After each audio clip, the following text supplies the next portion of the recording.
Of all the great battles these two storied rivals have waged in the Big East, none will ever top this one. UConn and Syracuse in the first half. Jeff Adrian getting the block. Kemba Walker in transition. Stanley Robinson. The Con up by 1. Later in the first, still a 1-point game. Boy, Johnny Flynn had himself a night. Great look. Devendorf, see it, be it. Cuse up by 2. Game tied at 29 in the first half. Hashim the beat. No beans. Then the great athletic hustle play that you would see throughout this game. Walker and Robinson again teaming up on the alley-oop. Robinson had his best night of the season. Boeheim better pace himself. They're going to play a long time. Let's check out the second half.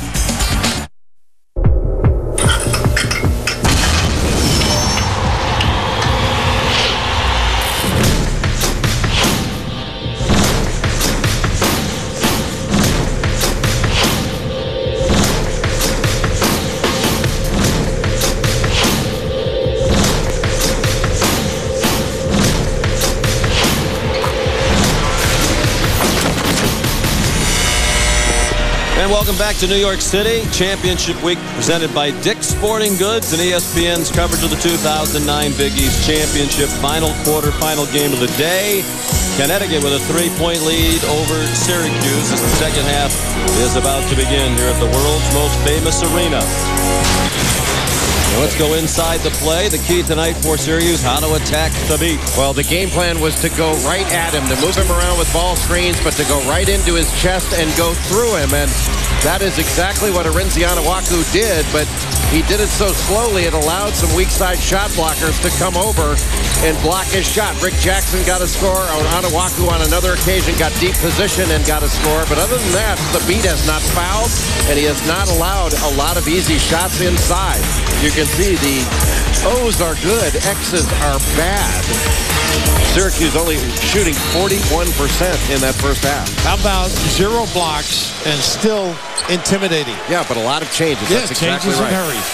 So Syracuse, when they lost to Connecticut in the regular season, scored 49 points for the game and shot 31.7%. So they've improved tonight, and that's good offense as they go inside to Rick Jackson, who has 4 points, and Syracuse is down by 1 in the opening minute of the second half. Much quicker move by Jackson. But of course it was on Robinson, though, to beat not in the area.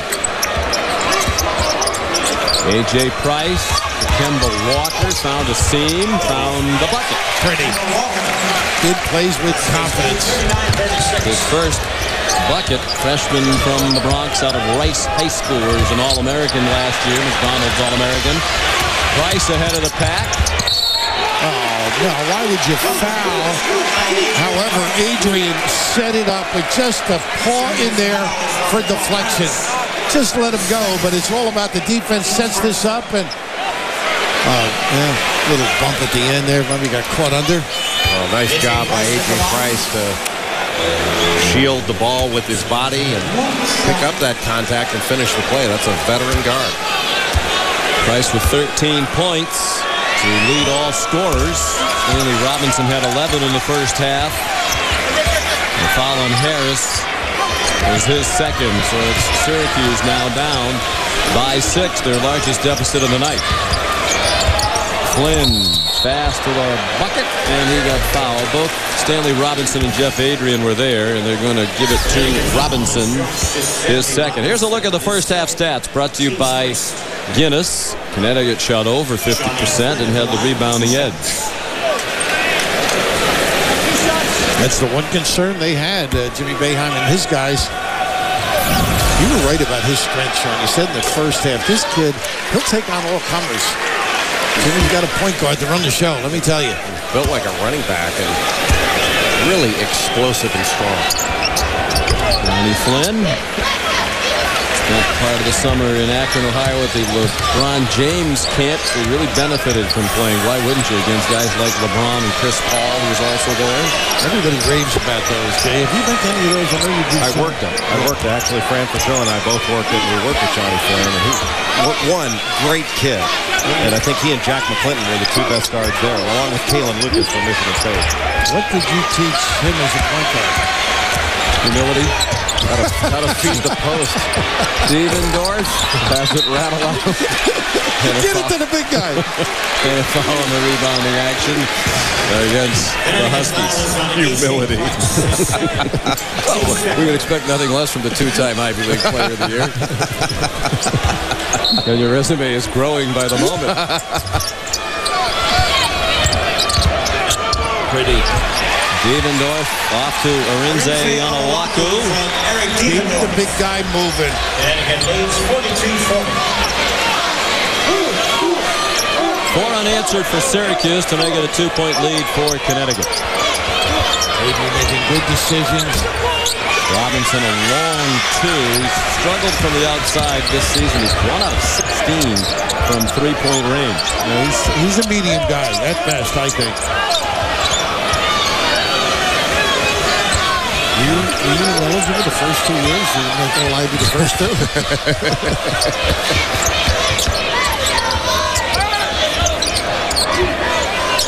Ooh, that was massive that.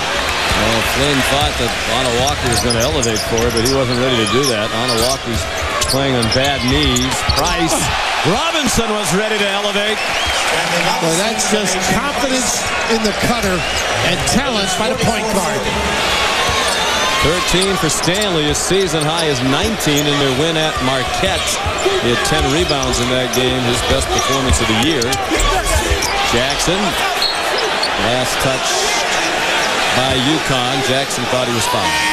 Robinson, a guy we know can elevate. He's got that ability. Ooh. How about that? You like my line there, Sonny boy? I do. Well, look at this. The beat being lifted sort of set that up. You had to be honest defensively, but Robinson, the elevator man. He's not Rick Cobb, but he finds some floors. Considering you don't have a computer or email, it's technologically very impressive tonight. You worked on the newfangled telestrator. I finally got a circle. Took me 4 days of practice. Under 17 to go. The winner will play West Virginia in one of the semifinals of this Big East Championship tomorrow night. The Mountaineers beat Pittsburgh earlier this evening. By the hand, Seth. Tough. You're that big away from the rim. Jackson. 2 fouls on Rick Jackson. Louisville and Villanova will be in the first semifinal tomorrow night. They had a terrific regular season game in Philadelphia. Louisville hung on for a 1-point win. The beat traveled. And good call. John's got it. You're watching quarterfinal action of the 2009 Big East Championship from Madison Square Garden in New York City. It's part of Championship Week presented by Dick's Sporting Goods on ESPN. Due to time constraints, we'll move ahead in the action of this game.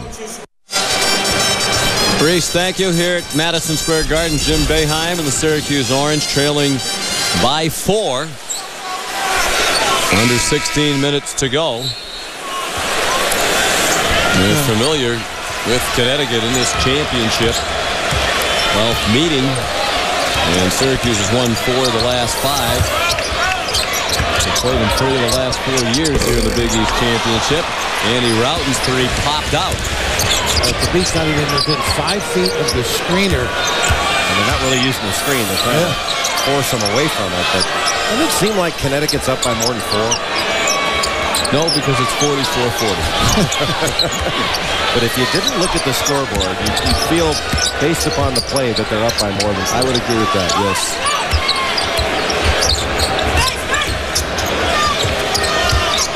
In trouble right here. That's a great look by Robinson. He steps again. Yep. Robinson's had a terrific game. It would really help their cause in the NCAA tournament if he can continue to play like this, Coach Calhoun. The great intimidator was influenced. 15 minutes to go. Let's check in with Alan Hopkins. Thanks, Sean. Well, Stanley Robinson, they nicknamed him Sticks. He's got unbelievable ups, but this year he went through a little personal adversity, took a leave of absence from the team, and he didn't just go home and sulk. He went and worked at a steel mill in the UConn area, and he really did a good job of rehabbing his personality. According to the UConn staff, came back a completely different person and player, and I think UConn is better for it, gentlemen. Surely they are tonight. It's UConn on the break. Walker had it slapped away. Good hands by Johnny Flynn. Syracuse 4-on-2 the other way. No one wants to go at Thabit. And finally Onuaku did. Jim Calhoun wanted a traveling call, and instead it's going to be a foul on Hashim Thabit. His first. Connecticut fouls less often than any team in the country. Only 12 fouls per game. The average for Connecticut as a team this year. Those pictures tell you the influence of Thabit. You're right. I mean, nobody wanted to go up. Why not? The sacrificial lamb. The last guy to go to the rim. Onuaku, one of the worst free throw shooters in the country. Tossed up a rock on the first one. He's 29.6%. And so the big thing is you got to be ready. Both teams knowing he's ineffective, and a nice slap back here by Syracuse. They're used to it. Roughton had it slip out of his hand as he went to make a move. Also have to be ready because he gave his nose broken. Austin nearly walked, threw it inside to Thabit. Rebound, Roughton's in among the tall trees. He's gotten so much better rebounding, playing small. Really become a complete player. Flynn. Now Boeheim is the one who wants the foul call, and he doesn't get it, and Thabit lost it, and then knocked down Roughton. The game has gotten ugly offensively, stuck on 44-40 for quite a while now. Well, you don't get many fast breaks, but how about this particular play once again, the ability of the big guy to influence things, but when you get numbers, you got to take advantage. Will they kick out? When you try to avoid the block shot, Johnny Flynn put the ball in his left hand and tried to avoid it. You're just giving more space for Thabit to block the shot. Connecticut defending very well. Neither team has scored a point in more than 4 minutes. Ongenot tied up by Edwards. Huskies ball. Well, the defense on the perimeter has been very good. Position for Connecticut. Jeff Adrian replaces Connecticut's lost to Syracuse in the Big East tournament 3 of the last 4 years. The last win for the Huskies over Syracuse was in 2003. So right now this lineup, the small lineup, could favor the Cuse at the other end because of matchup problems. Having their problems with that high ball screen, getting very little out of it, moving Thabit around. There you go. Medium range jumper. Stick to that. 15 for Stanley. And a carry was the call. This matches the largest lead for Connecticut. Let's see who's been heating up. Brought to you by DiGiorno. I'm guessing it's Stanley Robinson. It is. Heating up but not quite on fire. We don't want to burn the people. 12:59 to go. 6-point game. Back to the Garden right after this. Connecticut has its largest lead of the night. 6 points with 13 minutes to go, thanks in large part to Stanley Robinson. Well, Stanley Robinson is a big-time athlete, and he has been very active. When he first got back this season, he deferred a little bit, deferred to his teammates, but he's really starting to step on some toes, and he's been stepping on some Syracuse toes in this ballgame. 15 points. Live body, live legs. And again, just rounding into more of an offensive threat.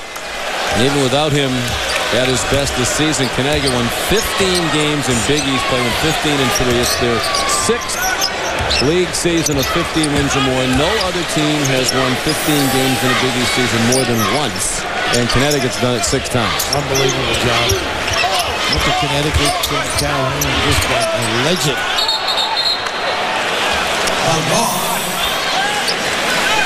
Held ball, Syracuse ball. Syracuse has 2 field goals here in the second half and 6 turnovers since the break. An old pal of mine there, George Blaney, coached at Holy Cross, I think for 26 years, if I'm not mistaken. Great talent, played with the Knicks here at one time. So well respected, highly regarded. A great feel and understanding of the game. And kids. The ball was out of bounds on the pass. It was kicked. Oh, okay.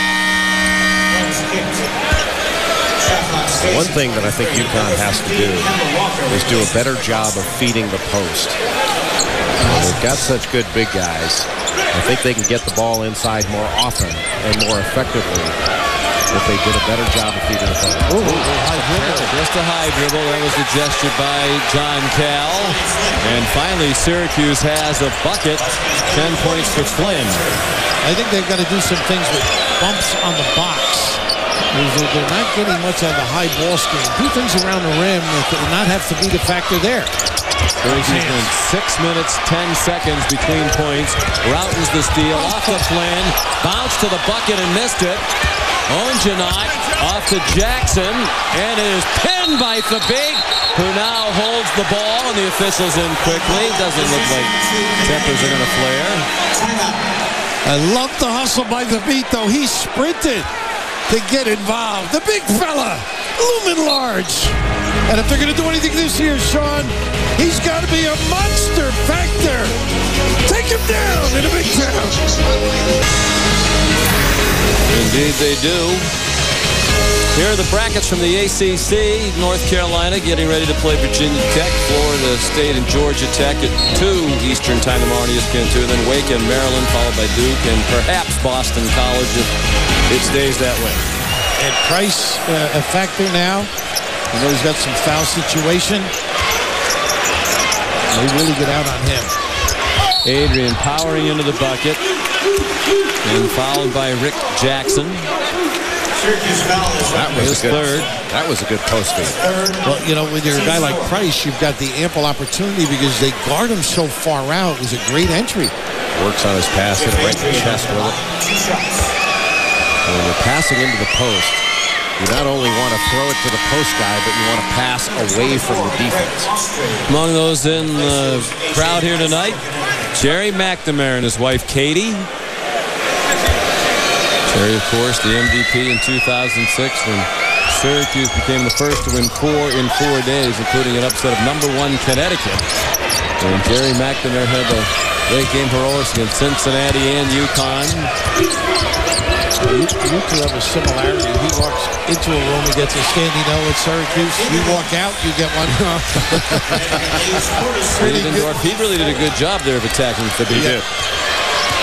He's a tough kid, no question about it. Just, you know, in fairness to him, he has played under control in terms of temperament as well. Walker shut off by Rievendorf. Austri can't get it, but it's Robinson again. He brought Adrian with him. Yo, Adrian. 2 Huskies behind the play. Fortunately for them, Thabit's there to stop Ongenot. He did foul Kristoff.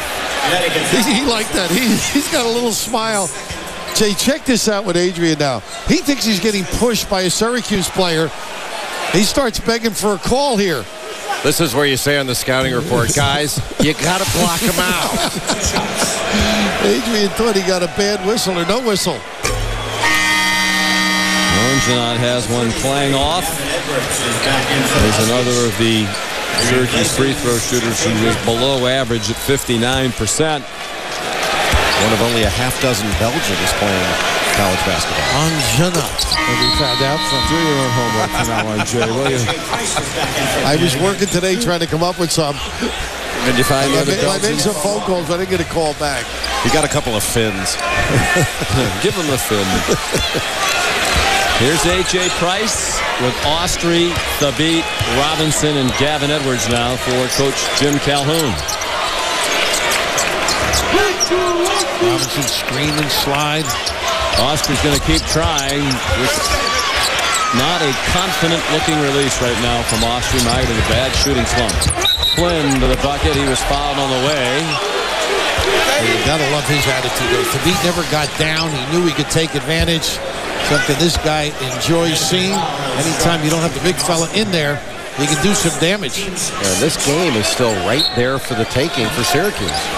Knock a couple shots down. Rievendorf, he thought he got hit on the arm by Price. Price stripped side of the lane, and he was the last to touch it. They got his foot on the come down.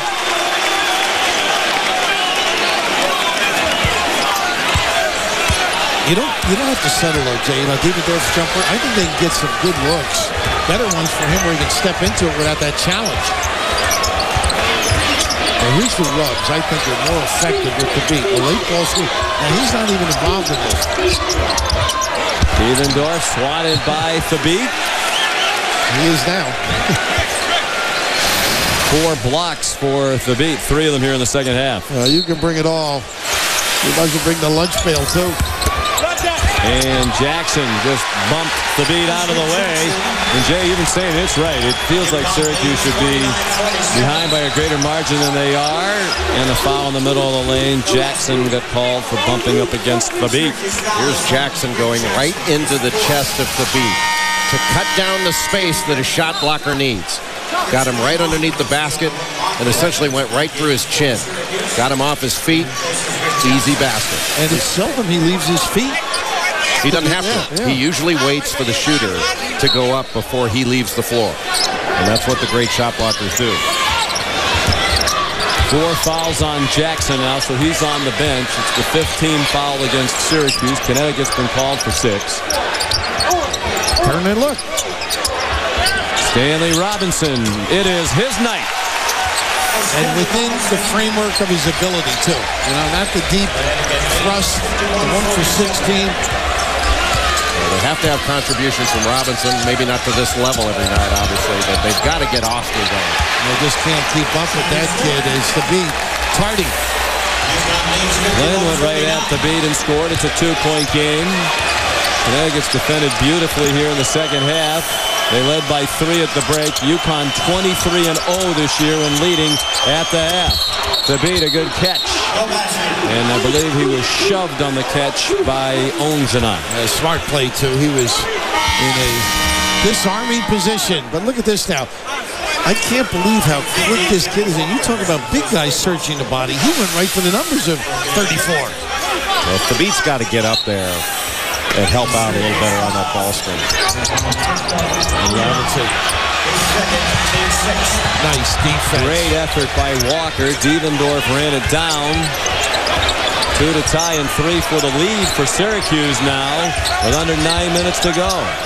Nice. Routens let Walker fly by. Missed it to the right. Ongenat took it away from Price. That's what he contributes. A lot of little things. Effort, sticking to it.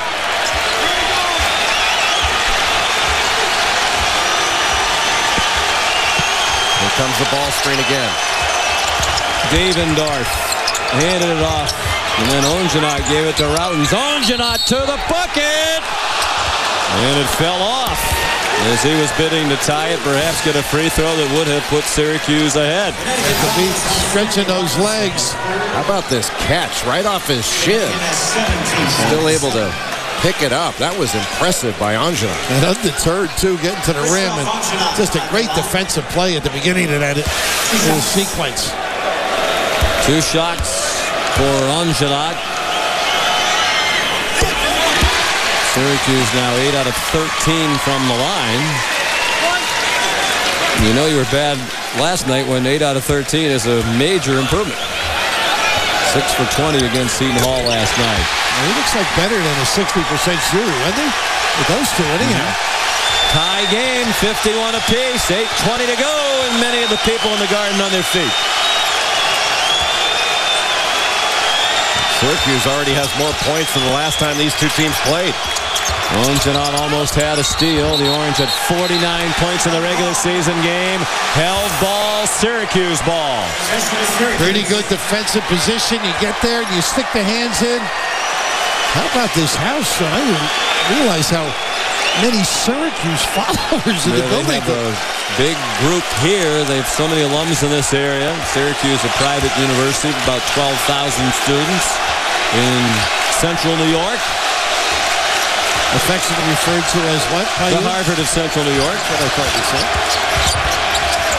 Routens used the screen. Routens gives them the lead. Their first lead of the second half. Timeout, and they may check the monitor to make sure that was a 3.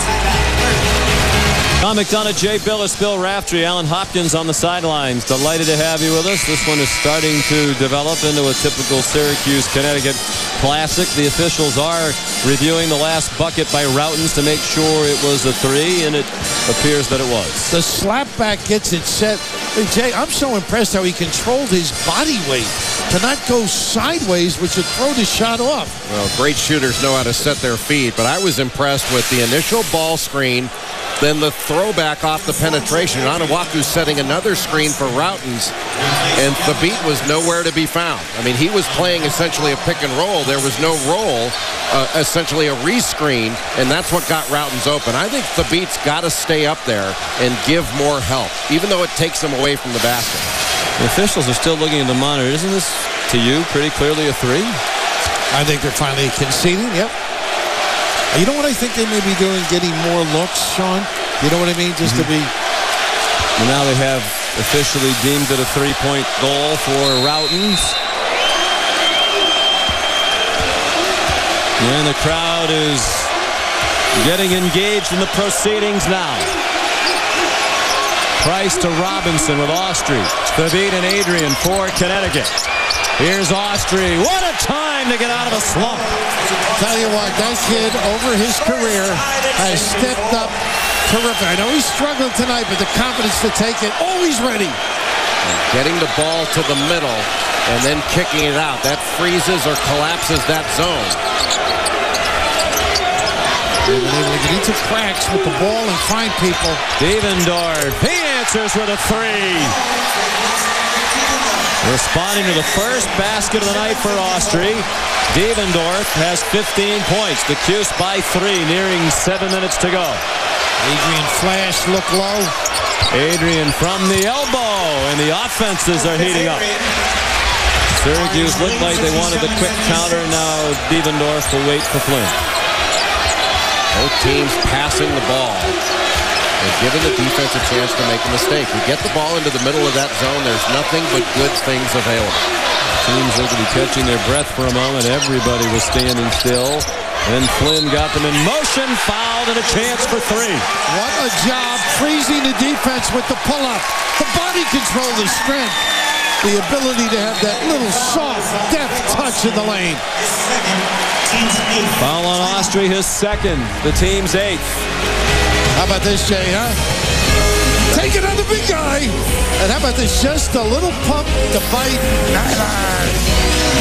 And here in New York, both teams are heating up. Syracuse has made 5 of its last 6 shots from the floor. Connecticut's made 3 straight. 59-56 Orange with Johnny Flynn running the show. Well, Johnny Flynn has been terrific off the bounce, using ball screens, under control, change of pace, change of direction, and that wasn't a carry. High elevation. He's been tough. But you know what's interesting, Jay? In the old guard, I hate to tell you what year, we happened to play there. This is 1966, I believe, this one. They had cracks in the floor, and you had to go out and you dribble the ball as guards to find out the dead. The old Boston Garden had the same thing. Now it's high tech, everything's smooth and even. Did the laces on the ball ever get caught in those cracks? The center jumps every time you scored. It's terrible. 4-point lead for Syracuse. Under 6.5 minutes to go. While Connecticut dominated this event, but they've lost their last 3 games of the Big East tournament, trying to avoid a 4-game Big East championship losing streak. Austri shut off by Ongenat, down to 10 seconds to shoot for UConn. Austri got stuck in the air, almost turned it over. He did turn it over, as apparently Adrian was the last to touch it. Ongenat worked that. You mentioned taking the baseline. He's the guy that slid in front to get this pass. I mean, this is just terrific hustle, understanding, and being in position. But a bad play by Austri to dribble into that zone and leave his feet. I mean, the dribble penetration was good. You want to dribble into the gaps of that zone, but you can't leave the floor to pass. Oh, Thabit said, no more of that, Johnny Flynn.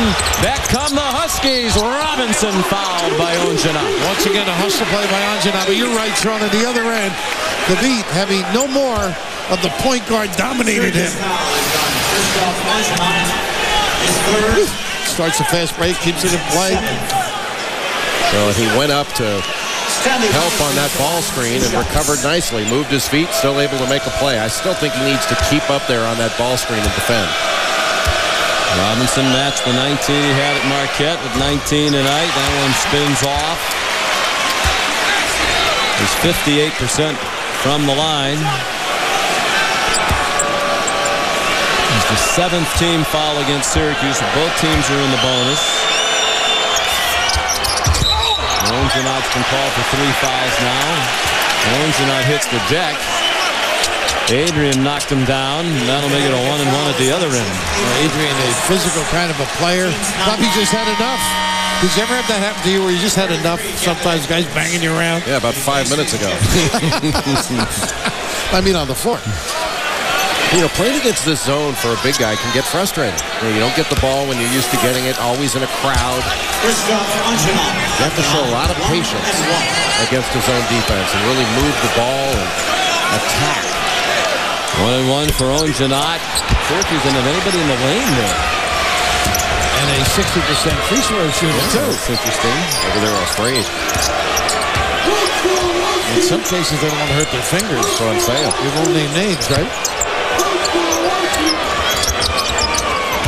Robinson has looked tentative a lot of the year. He's been so confident tonight. The beat wound up with the deflected shot. And he agonized over the fact that it didn't drop, but he'll go to the line for 2. Smart play there by Routens, too. He said, give it to him.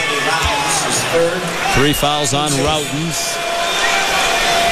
8th team foul, so here's the beat at the line. 0 for 1 tonight, now 0 for 2. He has 5 block shots. Had 7 the last time they played in the regular season. Had 7 against Syracuse in the regular season game last year.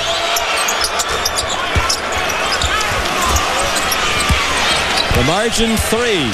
Syracuse the lead and the ball. 5:20 to go here at Madison Square Garden. Ronnie Flynn, great speed with the ball. Kemba Walker, great speed guarding. Almost one there, Sean. Bielendorf nearly traveled. He has it back from Onuaku. Tough shot, and he made it with Price right up on him. Well, Thabeet gave ground and gave him that cushion.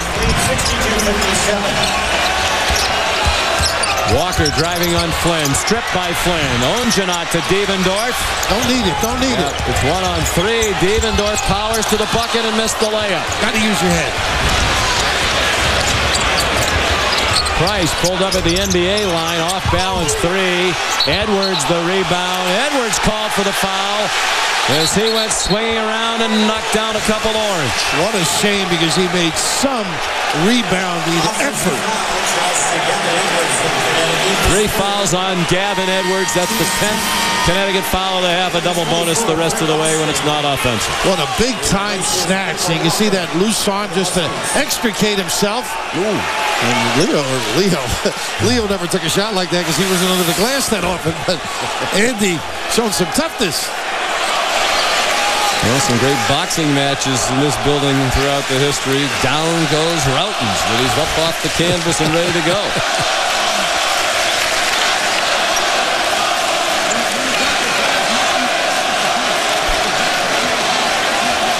And the Syracuse zone in this ball game has really led to a lot of UConn turnovers. That's really been the difference in the game, is turnovers. Yep, you're right. Jim Boeheim's teams won 5 in a row. Said the question is, can we beat the really good teams? They have a chance to do that tonight. Leading by 5. They have the ball. 4.5 to go. Devendorf trying along the baseline. Turned it over. That's 2. He's got to use his head under control. He can be solid and then occasionally a little reckless. Onuaku just threw the beat to the ground. He turned the beat around. Well, you mentioned earlier some banging that goes on in this building. Sometimes not in the boxing ring either. It's a 19 foul, so it'll be a 1-and-1 opportunity.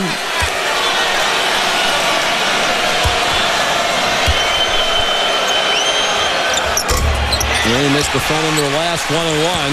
The foul was on Onuaku, his 3rd. Still a 5-point lead. We're coming down to 4 minutes left. Syracuse is smart and used a little bit of clock and still looks to attack. They toy with that big guy up there. Flynn, he thought he was hit by Austria to save, but it came back to Flynn. Off for Onuaku. Foul, count it. Sean, Anjanat is a nudge out there. He's the guy that kept that alive to start that sequence. It won't show in the box score, but what an impact. Well, the number 2 team in the nation has already lost here tonight, Pittsburgh, and number 4 is in big trouble. Syracuse has its largest lead with 3:56 to go. Back to the Big East Championship, a part of Championship Week presented by Dick's Sporting Goods. Final quarterfinal of the day here at the Garden, and it's Syracuse with its largest lead of the night, 7 points. Jim Boeheim's team with a chance to make it 8 with Onuaku at the line. He missed, and the rebound to Thabit. To Price with Walker, Robinson, and Adrian for Coach Jim Calhoun. Have to know where Price is all the time. And Adrian's been a decision maker right here. Good screen. Walker, a little hesitation move. And it's tipped back up and in by Thabit. 9 for the big man. Walker got pretty deep. Very fortunate that the big guy. And that high ball screen again. And they like to run clock late. That Jim's done this for years. They shorten this game and come late with what you suggested, Jay. And the 3 good ball handlers and free throw shooters on the court with Flynn, Routens, and Devendorf. Flynn didn't know that Walker was behind him, and the rookie knocked it away. 3 minutes to go. Price swatted by Ongenot, but it wound up with Robinson. He got his own rebound and was fouled.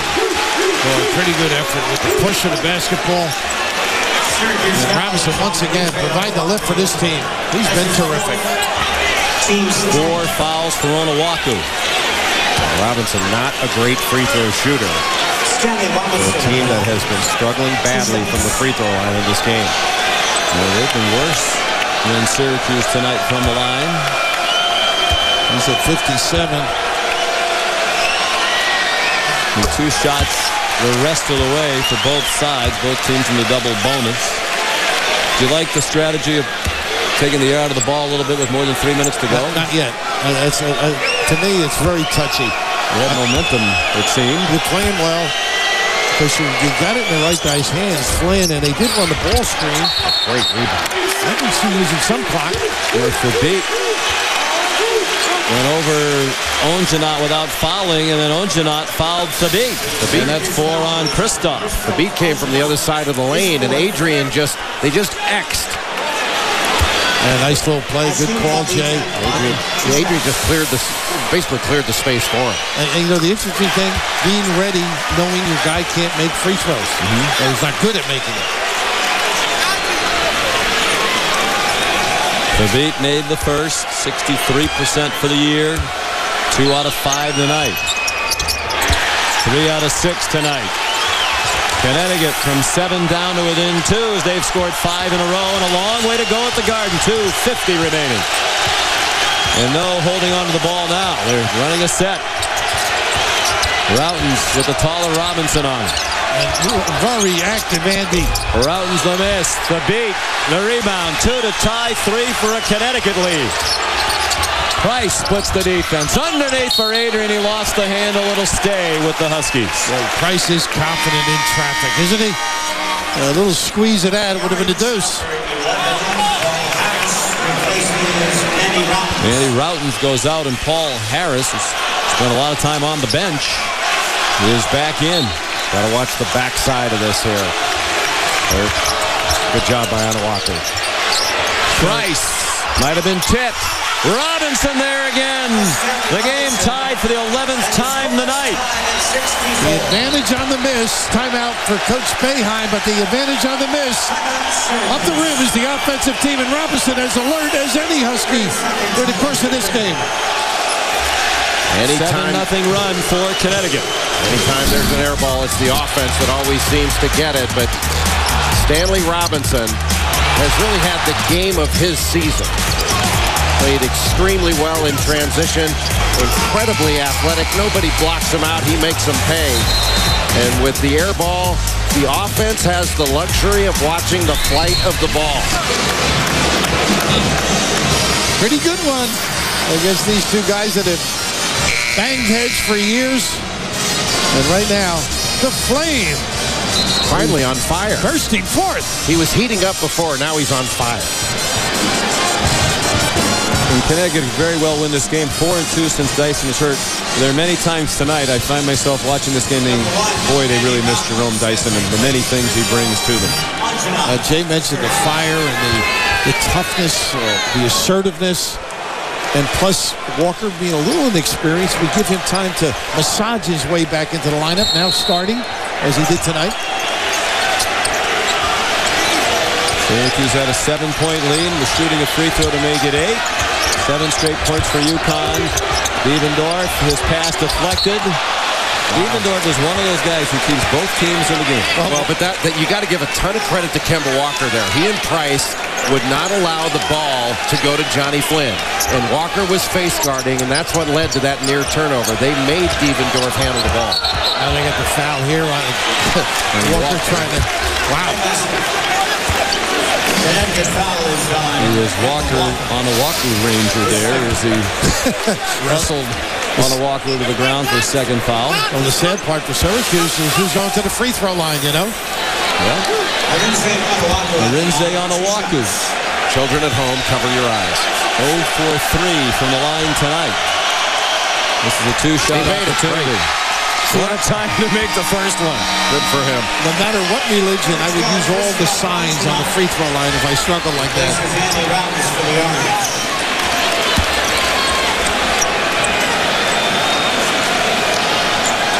He was 1 for his last 19 from the line before that make, and then he made 2 in a row when they needed it most. Great for that kid and his psyche.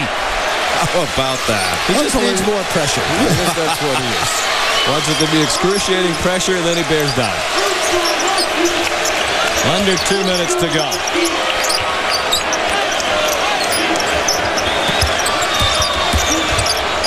Price with Devendorf defending. Never got to the rim. Ongenot has it. Looking for help. Finds it from Harris. What a tough shot under duress. Now, if you're Syracuse, would you even pass the ball to Walker? Jay mentioned this. I think Walker, if he gives it up, don't let him get it back. Flynn all the way to the bucket. Fouled by Thabit. Well, that kid just goes at you. Attack. Not afraid, unabashed around the big fella. Carte blanche getting in the lane, though, Jay. So he gets an angle and went right to the rim and right into Thabit. He goes right at number 3-4. The numbers on the jersey. 4th foul on Thabit. Flynn, 76% for the season and 6 for 6 tonight. 3-point game, 1:23 to go in regulation.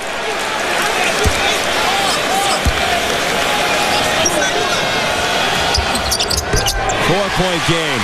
You know who they like on the free throw line? The perimeter guys. Sports Center to follow. But first, another exhilarating finish between Syracuse and Connecticut at the Garden. Gotta find A.J. Price. And nobody flashing up the foul line. There he goes. Adrian passed it off. Austri for 3! The slumping Austri with another big 3-ball for Connecticut. Well, you're always looking for somebody to step up. Some early onions by Austri. You noted he struggled, but the look opposite by the playmaker, the point forward, Adrian, sets it up. UConn has gotten some really good things when they've gotten the ball into the free throw line area, and that was a difficult shot. Paul Harris was right there with an outstretched arm, and the young man, Craig Austri, the senior that's been struggling, knocks down another one. He shot 27% in the 6 games without Dyson. We've already had one buzzer beater today. Villanova was down by 1. They had blown a 17-point lead, and Dwayne Anderson at the buzzer, set up by Reggie Redding, who made a terrific play. Villanova didn't have any timeouts when they got the ball back with about 13 seconds to go. We asked Jay right before the game tonight, if you had a timeout, would you have used it? He said, of course I would. I'm a control freak. But fortunately, the team played on and played very well without the benefit of the timeout, and they'll earn the match with Louisville at 7 o'clock tomorrow night here at ESPN in West Virginia. We'll get the winner of this game. How about this one now? Would you hack a Shack? Down one? Yeah, no. With a minute, the thought occurs. I'm just thinking as we approach the end of this game, that's a consideration. Yeah, but not down. For me, not down one. Right. I would think Syracuse would try to go offense-defense with Anna Walker and not have him on the floor. Well, let's see. When they go You're to right. the offensive end. And you're right. That's why you were magna cum laude, or some form of that. He's just laude. Harris to throw it in with Flynn, Devendorf, Routens, and Ongenot. Walker and Price to pick up on the backcourt for UConn with Robinson, Adrian, and Thabit. Well, he's got an outlet because Thabit's not going to play him. Interesting, we have Harris handling the ball with 3 guards on the floor. Now the handoff to Devendorf. Flynn's got to get active to get free. Walker doing a good job of the trip.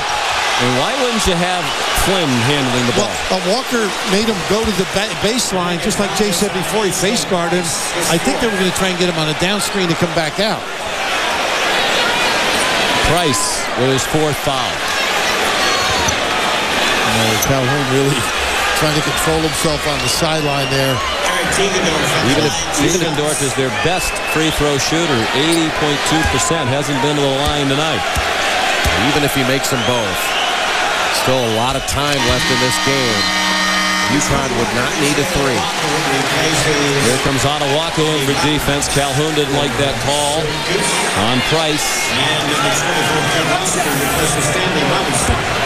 Syracuse has made 5 free throws, now 6 in a row. The lead 3, 49 seconds to go. And the 2 biggest ones are by Onawaku. And just go to the rim. And you'll get something attacking, and sometimes you'll get a kick-out 3. Get it into the middle. They're looking for Austria. They pop out to the corner. And that's the key right there. This guy with the decision. Pretty good catch. And Thabit spun to the bucket and laid it in with Ongenot on the ground, and Jim Calhoun calls a timeout. Arinze Onawaku will go out. I think I saw Leo Routens get up. But this is a great choice, I think, that Jim Calhoun found. Getting Adrian involved in the mix. And pretty good catch by the big guy. Very good catch. A difficult pass to catch. And made the finish. But Syracuse did a pretty good job of pressing up on the 3-point shooters and not collapsing so that Adrian could find Austria or Price for a step-in 3. Are you surprised with the night he's had? Stanley Robinson wasn't on the floor? To match up maybe with the small guys. That's a consideration. I'd rather have the extra guard. Thabit now 13 points, 14 rebounds, and 5 blocked shots. These 2 Hall of Fame coaches matching wits yet again. Both teams in the double bonus. Connecticut 1 timeout. Syracuse has 2. The ball in a 1-point lead for the Orange with 28.5 to go. They'll have Harris throw it in again with Flynn, Devendorf, Ongenot, and Routens. Ongenot can get free. He's got the beat. And they got Big Edwards on the ball, taking away vision, face guarding by the foul line. Picking up man-to-man all over the court. Edwards on the ball. Ongenot wouldn't be a bad guy to foul at under 60, and Edwards did foul him. Interesting. Good coaching on both parts. Ongenot's going to get free because the beat's covering him. And then Calhoun counters that with, look, let him get it. Let's go nick him. Connecticut foul is on Gavin Edwards. Ongenot's 3 out of 5 from the free throw line tonight. And 59.2 for the year entering this game. And Syracuse has made its last 6. Now one rimmed out. Wouldn't you put somebody on the line? Yes. Now Harris is going to move in. Just 1. I'd put 2. Of course, some coaches are afraid of going over the top. That's another consideration.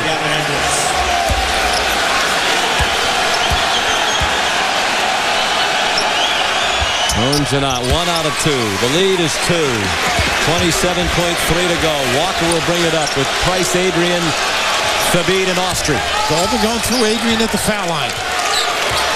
1 timeout for the Huskies if they need it. 2 to tie, 3 for the lead. Got to move. 15 seconds to go. Walker into the lane. Back out for Austri. Under 10 to go. Austri dribbling. Austri heaves one up. The beat snatches and lost it. Walker all alone to lay it in. 1.1 to go. Timeout Syracuse. Does it get any better? The beat kept it alive, and Walker snuck in to finish it. All because of dribbling and attracting attention. Boy, they waited a long time. They were really dead in the water, weren't they? Waited a long time, and that starts it right there.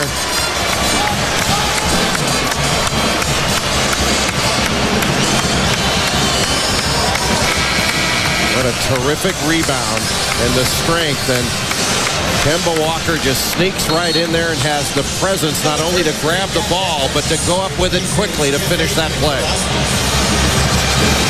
How about this reaction? Now you probably got a chance now with something long. Well, you can catch it at half court. But you put the beat on the ball here to use that 7-3 frame to try to deflect that pass or at least make it to where they got to angle it. Is Grant Hill available? Bob Donato, veteran official, letting Thabit know what he's allowed to do in this situation. Watch Flynn setting the screen on him. Whoa! Thabit did make contact with Flynn. It's an errant pass. Devendorf at the buzzer. Oh! Good! Good! They will check it, but if it stands, it's another Syracuse buzzer beater to beat Connecticut.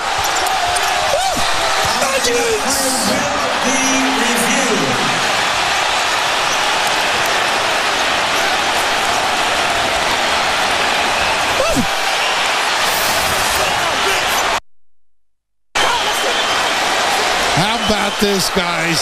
Look at the deflection right to him. I think it's good. Ooh.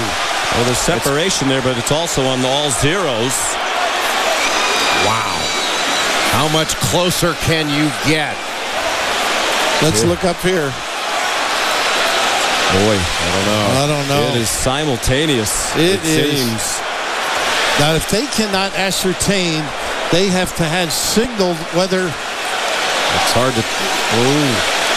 Looks like it's still on his fingertips there. Yeah. With the clock at all zeros. I don't think he got it off. I don't think so either. Look at it's that. Still in his hands at 0-0. Yep. Wow.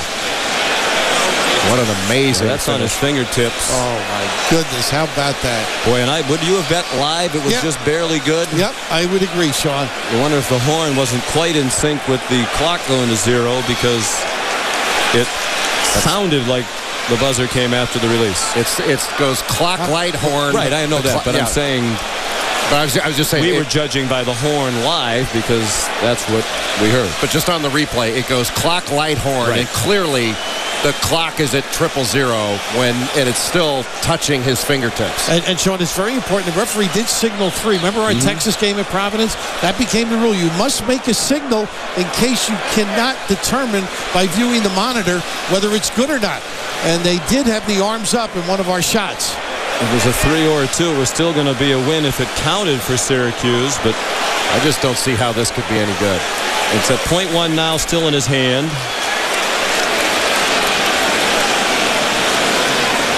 And let's congratulate our terrific crew, which has done great work all week. But Bo Garrett and Chip Dean, our producer and director, have done a terrific job showing you a number of looks that have the ball and the clock in the picture. And the officials want to make sure the clock started late. Looked like it started a little bit late, did it? A little lag of a tenth, maybe, Jay.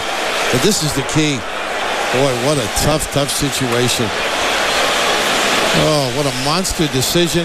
Boy, when that ball is in the air, in the 92 Duke-Kentucky game taught you when that ball is in the air, it's a loose ball. You got to go up and catch that thing. I do think it was in his fingertips, too. John Cal, Bob Donato, and James Breeding are the officials.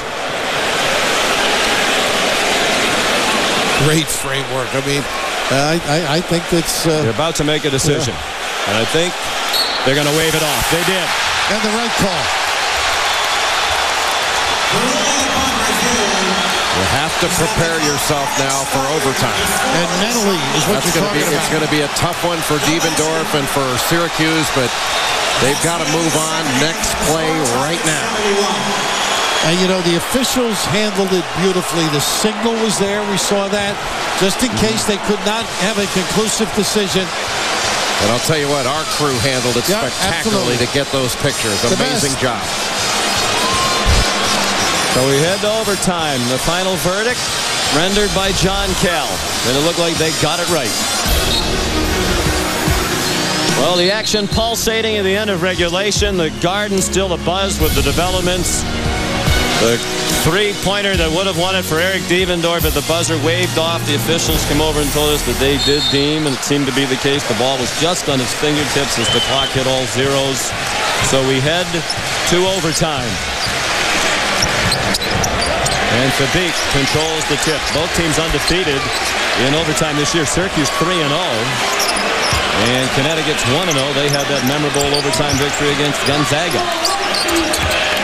The middle of that zone has been very good for UConn. They have to keep attacking it. And here's your guy Robinson, too, on that offensive rebounding ability. And middle game. Not enough dribble penetration into the gaps of the zone. They're just throwing it around on the perimeter. There it is. Price, tough shot with Devendorf reaching in. And a foul. Nice move. Robinson. And Robinson, who wasn't in at the end of regulation, was fouled by Ongenaut, and he has fouled out.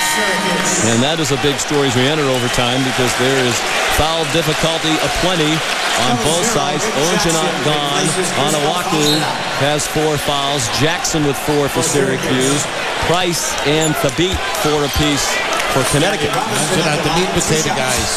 Not big numbers, but solid contributions. Gavin Edwards also has 4 for Connecticut.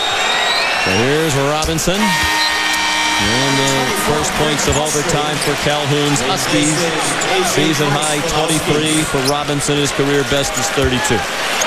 This is the best I think I've ever seen him play in a big-time game. I would agree. And tonight toward the NCAA tournament, that has to brighten the spirits of Husky Nation. Jim Kellington saying it all year. We need Robinson at his best. What a gut check right now for Syracuse. Get punched in the stomach with that shot not counting and having to come out for overtime. Big possession. They're going right at the big guy. He's got to control it. Nice help. Onawaku lost a dribble. The beat! Stretching out the 7'3" frame. Hit the floor. Got the ball and the timeout. What a play by Hasheem Thabit. Now that's toughness. The ball's on the floor. 7'3" is on the floor. Lay it out for it. Sean McDonough, Jay Billis, Bill Raftery, and Alan Hopkins. Madison Square Garden rocking the 4th and final quarterfinal of this day. And it's Connecticut leading and Thabit with all-out hustle. Johnny Flynn bending over at the waist for the ball, and the 7'3" Hasheem Thabit laying out for it, getting on the floor. I mean, that's big-time hustle and toughness by Hasheem Thabit. And not walking, taking advantage, not getting up. Key. And those are winning plays, and the game plan for Syracuse was to go right at him, and he has responded with a double-double and 5 blocks, a lot more shot changes. A pretty darn good performance by Hasheem Thabit. Connecticut's 22-2 all-time when he has a double-double, so that's a good omen for the Huskies. Thabit, back-to-back Big East Defensive Player of the Year, and 6 times in the last 7 years it's been a Connecticut player, the Big East Defensive Player of the Year. They've been running some good stuff, and Robinson very good on the glass at the end. A nice pass by Price, penetrating. Beautiful by Price off to Thabit. And Syracuse looking for its first points of overtime. Trying to rally back after that major deflation when the would-be game-winning goal was wiped off. Flynn, tough shot, way off. Harris in the right place. Harris is bumped, and it counts. They attacked the right guy. Thabit not in the area. Oh, boy, they needed that one badly, you know. The emotional end of that game, very tough on them. But, again, almost like a complete miss. And Thabit on the high side, able to use that power of Harris. Pretty.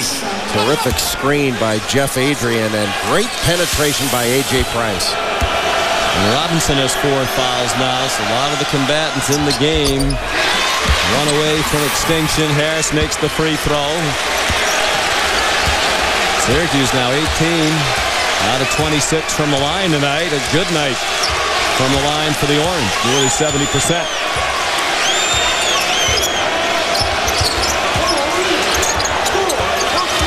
Price finds the seam again. Has it back from Walker with 15 to shoot. Adrian left alone from 18. Boy, that kid has just stepped up over his years. He didn't have that when he came in. Now he strokes it confidently. A much better attack of the zone defense in the last 5 minutes of regulation and in the overtime by UConn. Flynn guarded by Walker. Now Devendorf with Price on him. Plenty of spacing. Devendorf to the glass. Blocked by Adrian. Too deep. And nothing there. And not off any passes. Right. Everybody was just waiting for Eric Devendorf on that penetration. Just took him 1-on-5. Connecticut is a fraction of a second away from its 4th straight loss in Big East tournament play. Now they have the ball in a 3-point lead with just more than 2 minutes left in overtime. Price lost it. Flynn walks away. There was contact as Adrian tried to run back and no call as he got knocked out. I don't think he was going to catch Flynn, but he was knocked out. Devendorf should have been called for a foul. I mean, that was a silly play. They got away with it. And Stanley Robinson has been cramping up. A number of the players on both sides right now look winded. Of course, Syracuse played last night. Connecticut did not. That could be an advantage for the Huskies. Wow. Robinson! 2 for 17 from 3. And it looked like he was really shooting as an afterthought. And I was wondering, going, Stanley, I'm not sure. Great shot. That's when you know it's officially his night. He entered tonight's action 1 out of 16 for the year from 3. And in overtime, when he's already had a season high, the 3 that makes it a 4-point game with 1:23 to go in extra time. This is what all the college coaches that recruited him thought he was capable of. Able to drill it, and in the open floor, goodness. Stan the man. How about that? And this is the play, Sean. Now watch this, Sean. There's no way that can't be called. It would have wiped out the goal. It doesn't make sense to be involved in it. He didn't get in front of him. Yep, you're right. Right? I mean, he did. You're right. Wow. And Jim Calhoun complained about it, and the officials basically said it was incidental contact. Clearly not incidental. No, Devendorf, you could tell there, was intentionally running into the path of Adrian to make contact and wound up knocking him down. Now, once again, Walker trying to do a job on Flynn. This could be a tough entry pass. Nice play by Robinson now. They doubled Flynn on the inbound, and Walker almost stole it. Harris alert to tip it back to Flynn. Finally, they get it to Johnny Flynn. 1:15 to go. Routen's a tough 3! Didn't have much room either.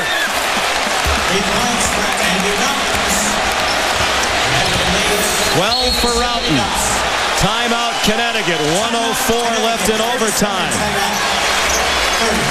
Wow, don't blink. A lot of major intestinal fortitude going on here by both clubs. This isn't much room at all. And look who's right there, Robinson. That's a good closeout. He's coming right off that screen, locked and trailed, and he sets those feet so quickly. If you're just joining us, it was tied with 1.1 left in regulation. The long inbounding pass got deflected to Devendorf. He hit a three-pointer that appeared to give Syracuse the win. But the question was, would it count? You knew as soon as it went in, the officials would go to the monitor. And after a lengthy review of many replay angles, they wiped off the goal correctly. It was still in the fingertips of Devendorf. And it's set up an overtime that's been compelling for sure. And Jay, you were mentioning this could be tough for Syracuse. They've responded beautifully in this overtime. Okay. Down by a couple. You know, I assume Connecticut would have a little juice going in. And for Syracuse, 0-0. Hey, what a game. Fun. Great. That's been sensational. Great theater. I don't think these teams subscribe to the theory you shouldn't try too hard to win your conference tournament with the NCAA still to come. All-out effort from two of the best teams in the country here tonight. Rebounding now.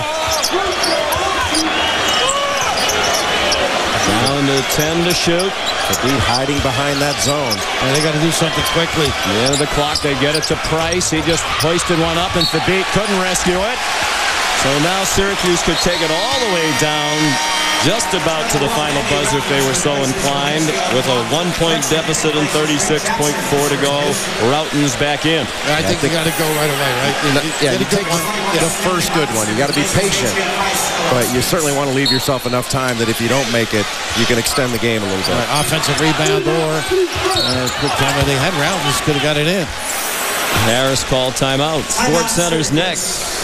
We love SportsCenter, but tonight it's worth the wait for this entertainment. Jim Boeheim and Jim Calhoun have had some memorable head-to-head battles, and this is another on the growing list. While they talk it over, let's check in back in the studio with Reese Davis.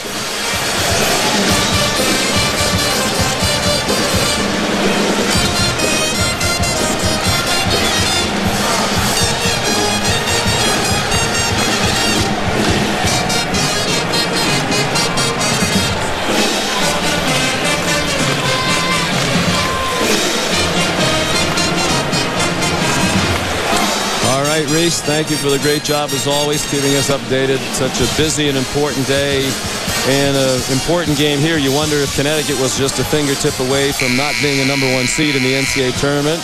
This game still to be decided, and we'll see how that impacts the NCAA tournament later. But right now, what's the strategy? If they can get the ball to Johnny Flynn on the inbound, I like a ball screen being set for Flynn. And I liked it very much when he would penetrate and threw back to Andy Routens. I mean, Andy Routens has been knocking shots down. You certainly want to give him a look if you can, but I like having the ball in Flynn's hands off of a ball screen, let him penetrate and make a play. And also they've been running those little baseline bumps, and it gives him an option of driving and kicking as well. Harris again to throw it in. They don't guard him. Devendorf comes to the ball with Austria defending. Walker really doing a great job denying. There he goes. Flynn had to make a nice little cutback move to the ball to get it, and Walker is a pesky defender. Here's the double high. The same play they ran for Routens earlier. Nice screen. Got a good screen. He got a good look. A little short. Robinson the rebound. They're trying to foul him. They can't catch him. And now Harris does. 14.8 to go. And so fitting it should be Robinson in the line in this situation when he's had a memorable night. And a pretty good challenge, too. A little bit late. Leo Dixie said, now look at the big guy coming up, though. That is tough. You cannot see the rim with that big body up there. Yeah, and clearly it was a well-run play, well defended by UConn. I'll tell you what, though, when Stanley Robinson was bringing the ball back down, he needs to get rid of it. You certainly don't want to turn it over, but you don't want to let them catch it. You want to play keeper on. He's the weakest free throw shooter on the floor for Connecticut. And the first one spun off.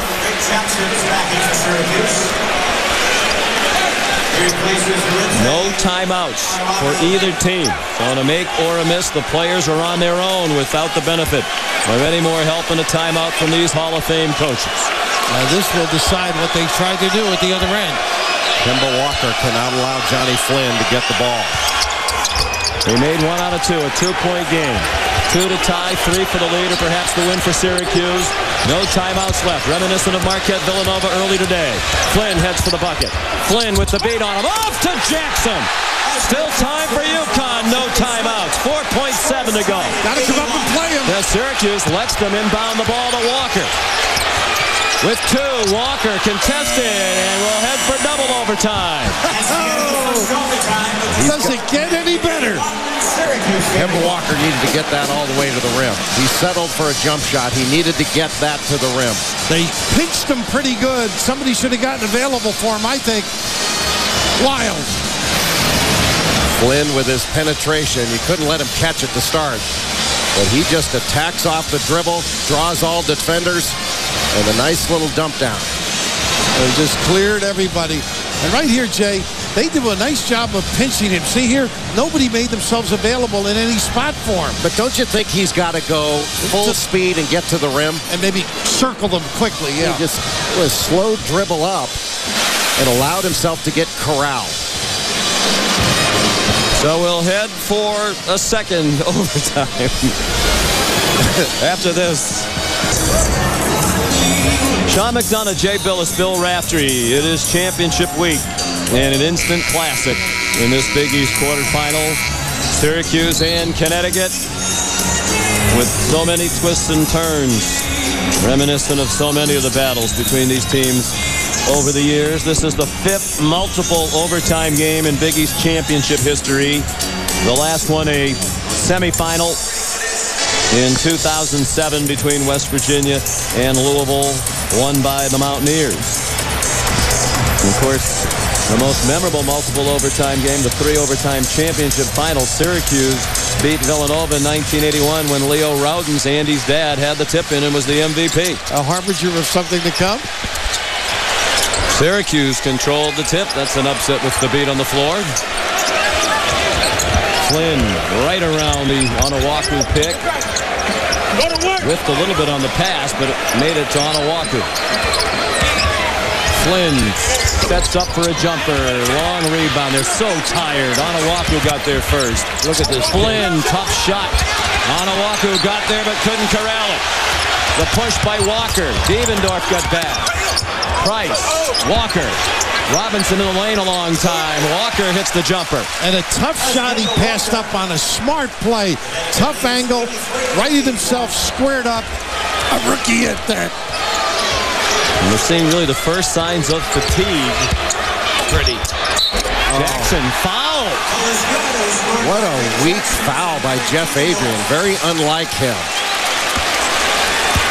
Didn't think he touched him, huh? But why bother? Just this kid can get to the rim and makes decisions like this. Devendorf, they are a different basketball team. Draw the attention. Refuses the ball screen, and that's as weak as it gets from Jeff Adrian. I've never seen him do that. His second foul. Jackson, another one of their poor free throw shooters. He's 52.5%. Did not make it. Tie game.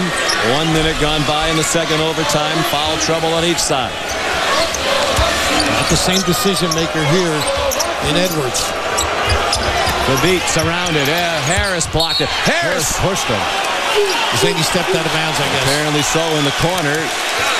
He saved the ball, but apparently stepped on the sideline in the corner. You wrote an article on toughness. This is when you really got to reach back as a player, Jay. I mean, mentally and physically, right? Yeah, you got to be so much stronger with it. Both of these coaches have coached more than 1,000 games, and you know the butterflies are churning just as they always have at moments like this. Goodness. Robinson had to go off his leg. 3-on-2 break. Harris all the way to the goal, missed the layup. Well, those are tough right over the front. Love to use the glass or damn it. Now Price will pull it out. He and Flynn, 2 of the 17 finalists for the Cousy Award, best point guard in the country, and they've played like it tonight. The ball's been in their hands at the right times, and they've made a lot of great decisions. Yeah, they really have. And here's a nice look, but unfortunately, it's not the same. It's not Adrian. Edwards going to come out now for Adrian. Tough look, though, huh, that deep? Well, it's still a catch that you have to make. Yep, he knows. You wonder if there's the benefit of the bye. Connecticut had last night off. This is their first game. Syracuse played Seton Hall last night. You play all year to get one of those top 4 spots for situations just like this. Devendorf at Price, who has to be careful with 4 fouls defender. Devendorf. Onawaku rescued it. Harris, tough shot, short. Devendorf needed to give the ball up. He's pounding into the back. Price into the lane, fouled, and he'll go to the line with a chance to give the Huskies the lead. Nobody stopped defensively. You got to contain the bounce. Somehow in this foul-filled game, Johnny Flynn has managed just 1 foul. That's nice teamwork, huh? The big guy taking care of the little guy. That's what you used to say. Johnny, get me the ball. Price 4 for 4 from the stripe.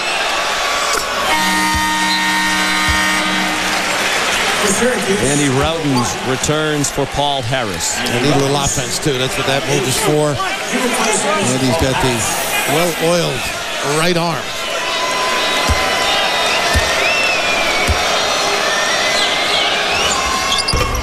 Second one, no good. Onowaku with the rebound. Nearly midway through the second overtime, Connecticut a 1-point lead. Flynn lobs it up for Jackson. Tough pass. Got him behind the basket. Gotta get it out of there. Trying desperately. Had it blocked by Adrian. Jackson's in the lane for a month. Devendorf rattled out. Onowaku the rebound. Fresh shot clock. 2:15 to go. Still a 1-point lead for the Huskies. They're catching their breath. Devendorf deflected away by Adrian, who nearly body bumped Devendorf. They're trying to side him to keep him from using that ball screen, but that's opening up a straight line drive. A lot of guys call that blue, where they trap that too. Flynn with Price on him. Same thing. Flips the defense, collided with the beat. Devendorf. And a foul called, and Bobby Donato has it on Devendorf. Jim Boeheim almost ripped his sport coat off. I think they both were banging one another. It was who you decided push first. That's the second on Devendorf. This is one of those tough ones when it goes against you, you know? Yeah. Ooh. That's not, that's a tough call. It doesn't look like he had the ball, and Austri kind of hip checked into him. Yep, that's exactly what it looked like. Austri's not been to the line tonight. 76%. Seniors played in a lot of big games for Connecticut, primarily as a role player. Thrust more prominently into the spotlight now without Dyson, and stepping up tonight after some struggles down the stretch. And you read things about kids not being ready, not being happy. This kid, whatever they've asked him his whole career, he's done. You want me to start? You want me to come in? You want me to be a third guard? You tell me. I'll do it. He has. And struggling coming into this game. Hits 2 big threes in the second half. Knocks down 2 free throws. There was an enormous call, potentially a 4-point swing. Devendorf was Syracuse's best free throw shooter. He would have been at the line had it gone the other way. Flynn to the bucket. He's fouled. And they got to be high. Adrian, the last line of resistance. And Flynn with a ticker, just taking it to the teeth of the D. I'm not sure why they don't want him to use these ball screens. It's not like he's been killing them coming off the screen, turning the corner. He refuses them quite often. But how about the left hand on the finish? Well, he's such an acrobatic, strong. I just don't like the straight line drive to the basket, putting the big guys in jeopardy of fouling. And Adrian didn't exactly crush Flynn either. But Flynn will have the free throw. And he has tied it. I'd rather force him into this, make him use the screen. Hard heads, trap, something. Yeah, so you do something different.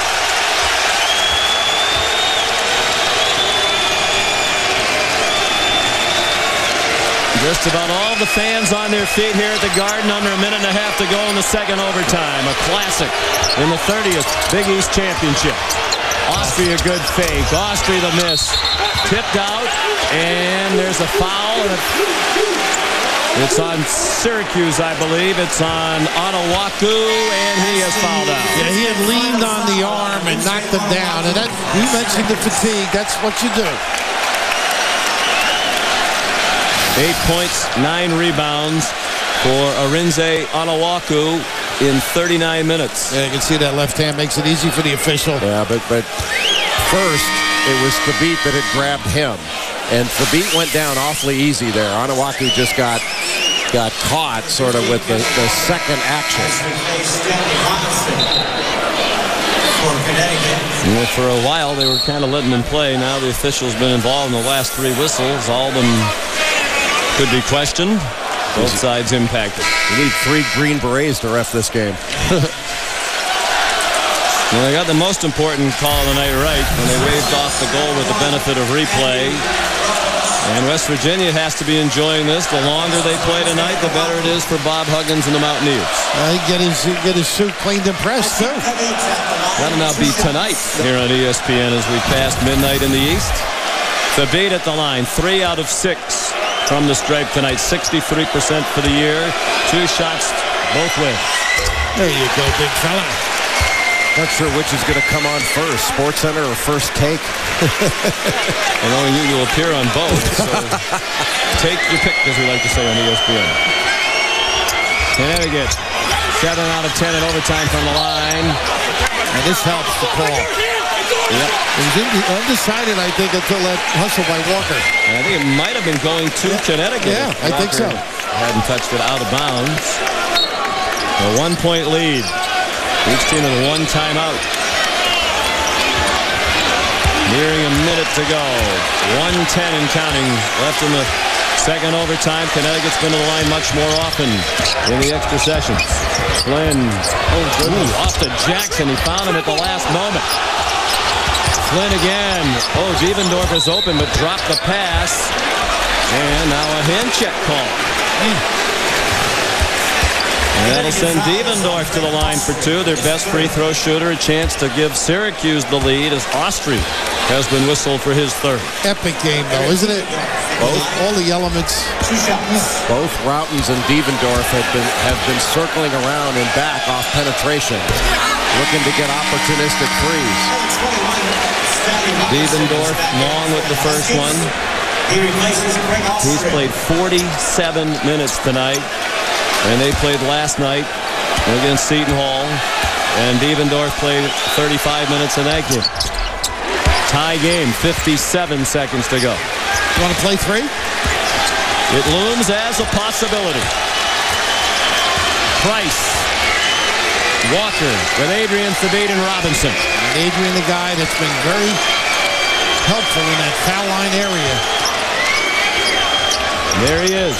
And he has Walker. He passed up an open 3 in favor of the drive. The miss. Robinson in the right spot. Thabit tried to flush it. Walker is there. Rejected by Jackson. And it hit Walker on the way out of bounds. How good is that action? Wall to wall. Effort. Extension. Involvement. Above the rim.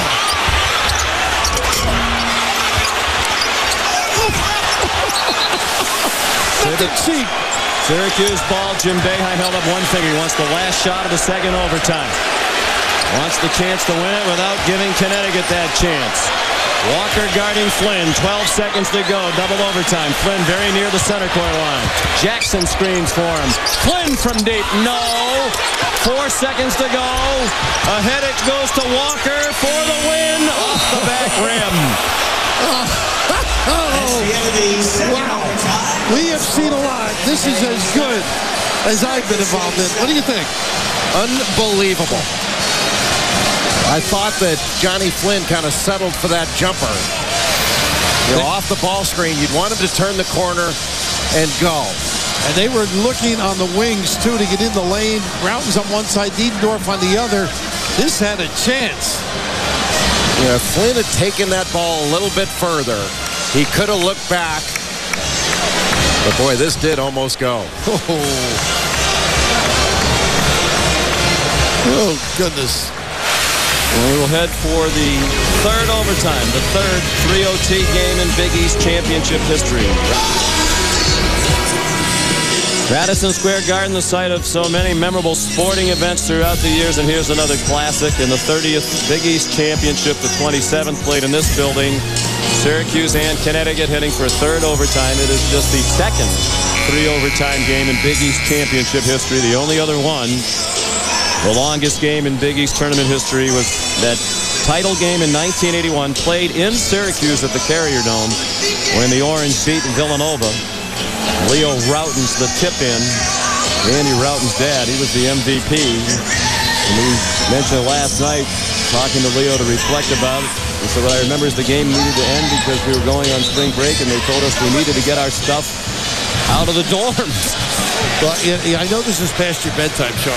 Yes, it is. New York, well past. It's well worth it, huh? Johnny Flynn coming over, checking in with you, Jay?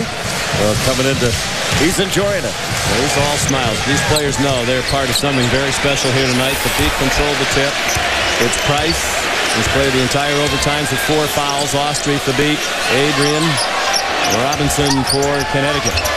Austrie off the mark. The Beat and Adrian there. Adrian.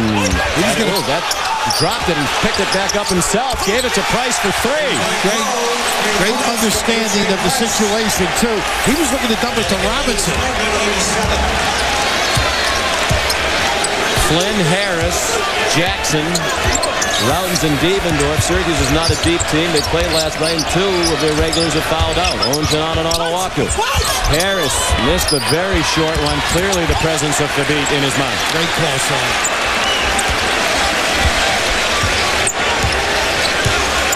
You still have to attack. You want to be judicious about it and smart, but you still have to move and still have to attack. They pulled it all out, these 2 guys. Used to hang in it.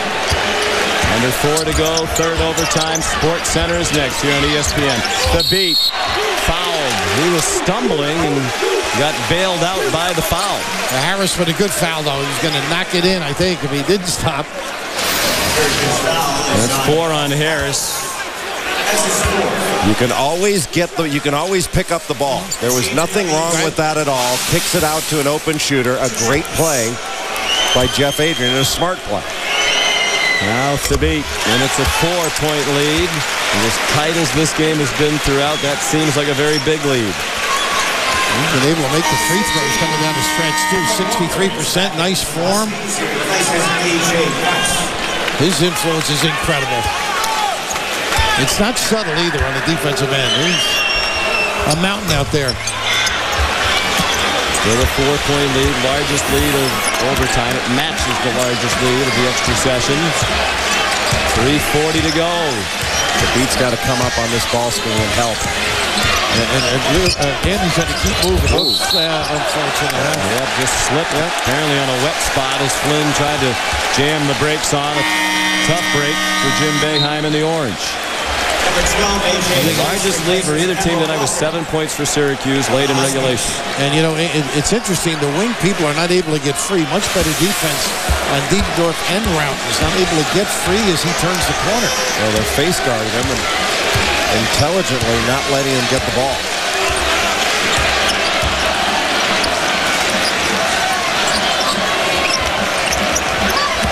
Price into the lane, and the lead is 6. And that ball screen that didn't shape up, Adrian influenced the defense enough. This matches the largest lead that Connecticut has had all night. 6-point edge, 3:09 remaining in overtime. Number 3, timeout Syracuse. Sean McDonough, Jay Billis, Bill Raftery, Alan Hopkins on the sideline. Big East quarterfinal number 4. A memorable day at the Big East Championship. It was tied with 1.1 to go in regulation. This was 45 minutes ago now in real time. And this 1.1 seemed like it took 45 minutes. And Devendorf's shot at the buzzer went. Looked like a 3-point win for Syracuse. The officials went to the monitor and correctly deemed that the ball was still in contact with Devendorf's fingertips when the clock hit all zeros after a lengthy look at many quality replays provided by our ESPN crew led by Bo Garrett and Chip Dean. They correctly waved the goal off. We played 2 overtimes that finished in ties since, and now we're in overtime number 3. Plenty of minutes on both sides, but bear in mind again, Syracuse played last night. Connecticut did not. Syracuse has played 7 players tonight, and 2 of the 7 have fouled out. So they're down to this 5-man unit unless Jim Boeheim wants to put somebody in who hasn't played a second tonight. Can they reach back here now? I think they're going to do something different. Get Flynn to get others involved. They get a little pin downs. A nice little screen. Well, Routens was got a bump. Good call. From underneath. And it would have been a turnover. I think he did get bumped when he caught it. Routens almost walked, too, before he got bumped. So they gave it to Stanley Robinson, and he is fouled out. And you could read George Blaney's lips, okay. I think he meant it's okay there was Robinson and not the Beat at this juncture, because with the lead, you want the big fella out there on defense. And what a game by Stanley Robinson. And you like the fact that they were trying to take away the 3 by Andy Routens. And what a super performance, Jay. You're right. From the get-go, he was in. And hopefully this is preparing for the NCAA as well. He plays like that. And they are going to be a very good basketball team come the end of the points, tournament. 14 rebounds for Robinson. He missed the first 8 games of the regular season, tending to personal matters, returned for the second semester, and has taken a long time to approach his form of a year ago. Routens with his first free throw of the night. It's the first Syracuse point of the third overtime.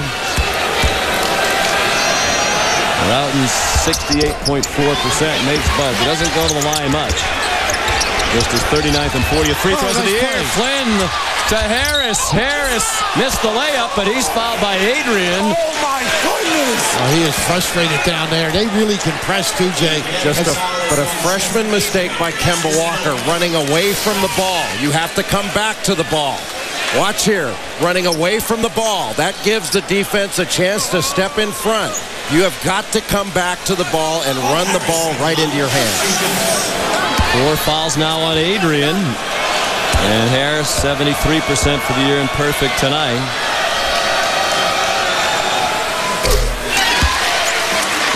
And clock stopping, getting back into this thing. Yeah, it seems like such a little thing, but especially in late game situations when you're being pressed, it is a cardinal rule. You cannot run away from the ball. And also the passer has to recognize, too, the way that he's got to look ahead and not make that delivery. One thing we've learned tonight, you'll be wise not to count out either team until every last fraction of a second has ticked off the clock tonight. Devendorf called for the foul, his third. And Sean, you talk about making free throws when you're tired. You know, coaches preach that. They do it in practice all the time. I mean, you're never going to shoot a free throw under game conditions when you're as tired as these guys are now. Interesting that press. If Devendorf got on the sideline and turned it in, and fatigue a factor there, he wouldn't have fouled. Perfect out of the hands of Price. Earlier this year became the 42nd 1,000-point scorer in UConn's terrific history.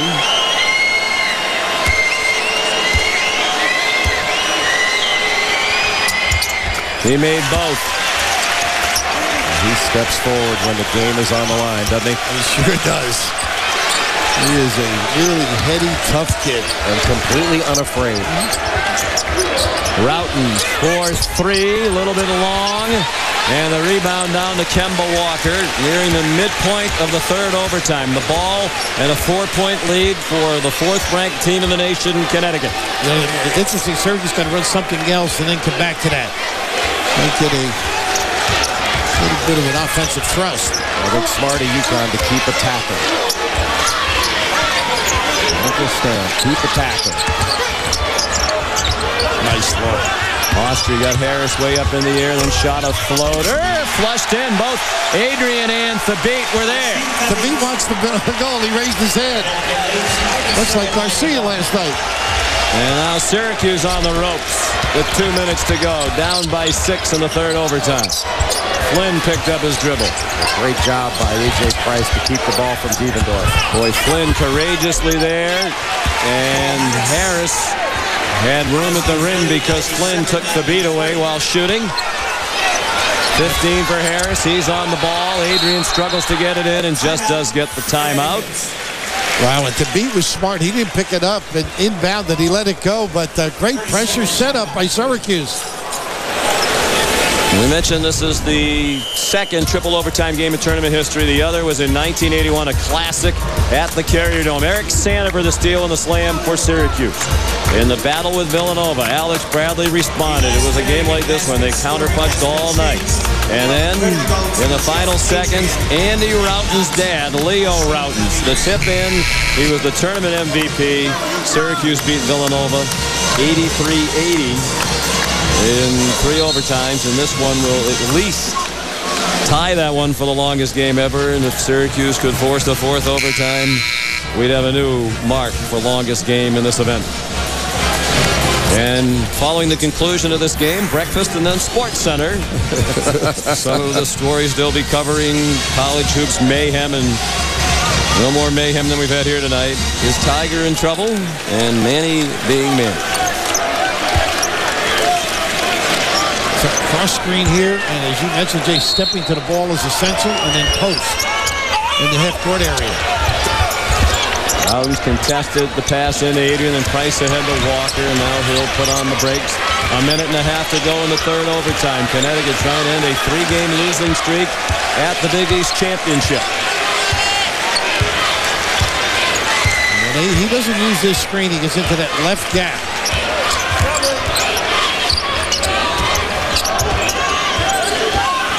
The last win in the Big East tournament, 05 against Georgetown. Adrian lost the ball. Harris to the bucket. The dunk. It's a 2-point game. A minute to go in the third overtime. The pressure from Syracuse. Great job breaking on the post guy. And Routens tried to slap it away from Adrian, fouled him instead. Huge free throws upcoming for the senior from Brookline, Massachusetts. Jay, anytime you're in traffic, you got to be careful with the ball and be tough with it. Here, he's not a dribbler. He had a wing guy. Make a quicker decision. You have to catch, face the defense, and make a play. It doesn't automatically mean catch, face, and dribble. And that's what he did, and that's what got him into trouble. It led to an easy basket, and frankly, a near walk there by Paul Harris. He should have put a ball down there. You're right. Jim Boeheim said something to John Cal, and now he's conferring with the folks at the scorers table. The foul is on Routens, his fourth. I don't know if there was some issue about time on the clock, and that is the issue. Mike Roberts, the standby official. But also what it did was serve to work as a little non-timeout freeze of the shooter. Adrian 64% for the year, but over the last 6 games, just 50%, including the 2 out of 4 tonight. He's 10 for his last 20. 2 shots. Got to stay on the line. He's moving back on that shot. Now if he makes it, it's still a 1-possession game. Had a chance to make it a 4-point lead.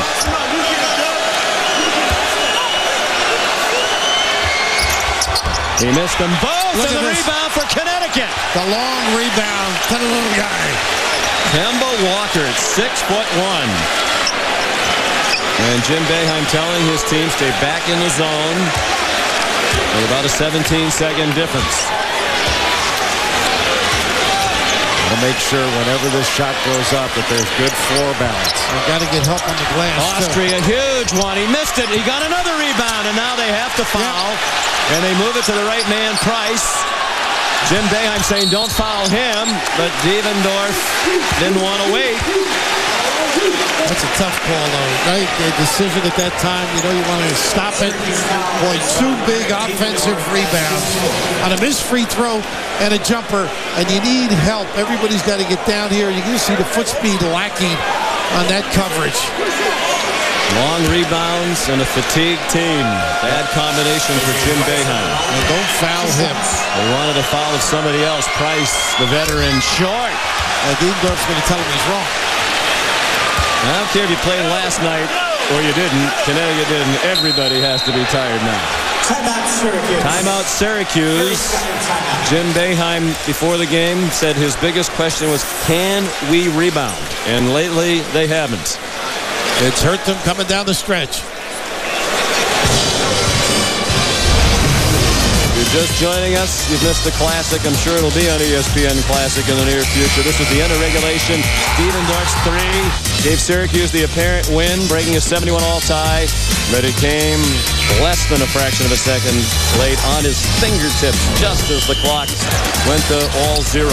So on to overtime they went. Back and forth they've gone. Connecticut has led more often than Syracuse in the extra sessions, including here in the third OT. That's the end of the second OT when both teams had a shot. First Flynn and then Walker. And Connecticut has built a 6-point lead. Here in the third overtime, it's down to 2. They've missed some chances to widen it, and Syracuse has missed some opportunities when they fail to rebound. Husky misses. Even if Price makes this still a 1-possession game. And if Syracuse can get something going to the basket, you can still go for a 2, but that may open up a 3. After 3 straight misses by the Huskies, a make by Price. 3-point game, 20 seconds to go, third overtime. And now the age-old question, if you're Connecticut in the right situation, do you foul before they can shoot a three? Routens makes it about point.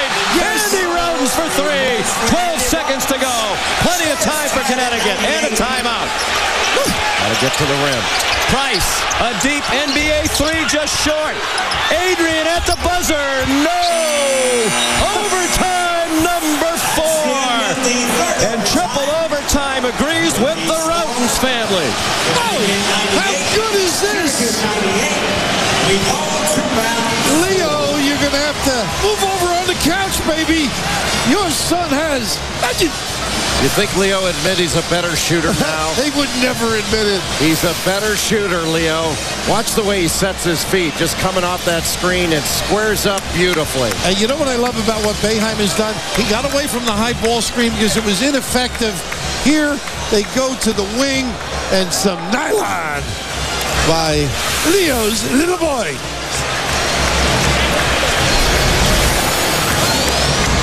.98 apiece. We head for a historic 4th overtime right after this. Sean McDonough, Jay Billis, Bill Raftery, Alan Hawkins on the sideline. Privileged to be here with an electrified crowd at the world's most famous arena.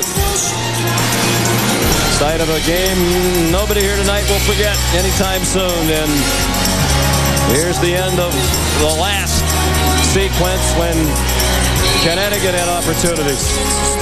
How often guys settle for the jump shot, Jay, instead of being creative, getting some space, turning the corner, and just creating some havoc. Well, especially that deep. You know, you have to get that ball into the teeth of the defense if you can get to the rim. And what courage these players have shown all game long.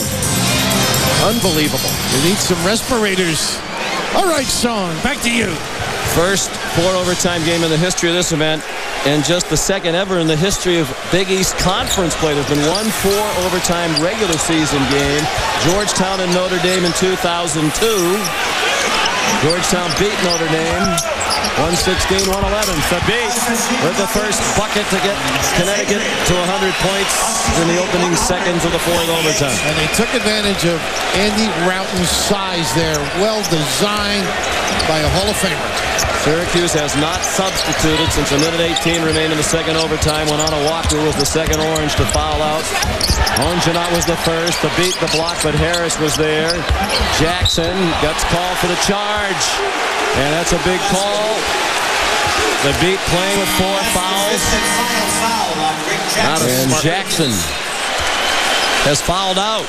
Not a smart move by Devendorf to take that into the beat, and this a clear charge on Jackson. A little weak move by Devendorf. You go up too early against this guy. That's that well-designed play. Extraordinary. Taking advantage of size. I know a lot of college people would like to see that NBA circle in the game on blocks and charges. But that's one of those that wouldn't have prevailed. They both were in there. That would not have applied. But you're right. I would love to see it, though, Sean. So 3 Syracuse players have fouled out, and they have had to go to the bench now for Chris Joseph, who has not played a single minute tonight. Get loose, Chris. And look at the size of everybody out there.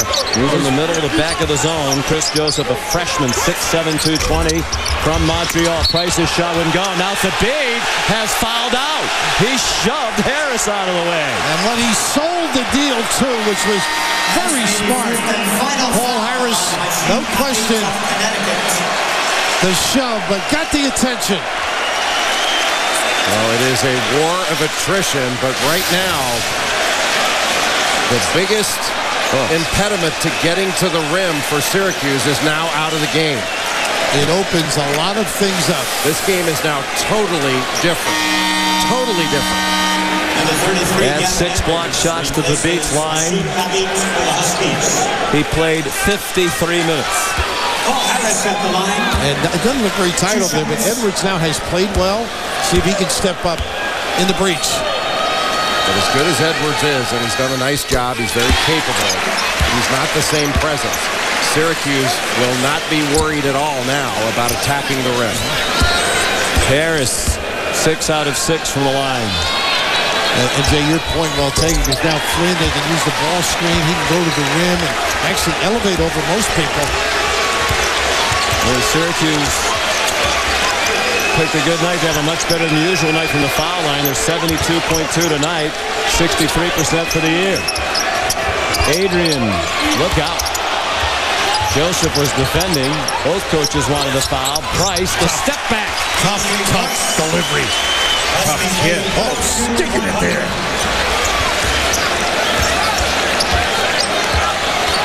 Here they go. Now it's Joseph trying to set a screen for the use of Flynn. He doesn't mind this. He doesn't mind this. Now, you're right. Totally different. Yeah, absolutely. They need to keep attacking the 10 now. The whole game is opened up for Syracuse. 24 points, 10 assists for Johnny Flynn, a second straight double-double with 19 and 11 last night in their win against Seton Hall. Walker left all alone. His three was way off. He started toward the bucket immediately, knowing he was wide left. A nice job positioning on the glass as well. Spread them and drive them. This could open up a little jump shot for Dietendorf or Routens. Would you help? Syracuse has not led in any of the overtimes, and Harris missed a great chance, and he missed it again. Will the third time be a charm? It's blocked by Edwards. Atta baby, way to hang tough. Get it. That first one was an easy layup. He just missed it. He's missed a lot right around the rim. Earlier in the night, you could understand because the beat was in there, but Edwards a long presence as well at 6'9". Nice split. Price all the way to the goal. Hits the floater. 2 minutes to go, fourth overtime. Connecticut by 2. Dievendorf goes by Austri and gets the roll. Tied at 104, 150 to go. Totally unafraid to go to the rim now. This is totally different than we saw earlier. And he is great with that left hand getting to the rim. Dievendorf played 56 minutes, had enough in attack to blow to the goal. He has 22 points. A minute and a half left, fourth overtime. 15 to shoot for Connecticut. Got to keep him outside. And they've done a good job of that. Austri with 10 to shoot. Austri to Adrian. Off for Walker. The runner, no. And Joseph just into the game. Lost it, and then Edwards had it go off his fingertips.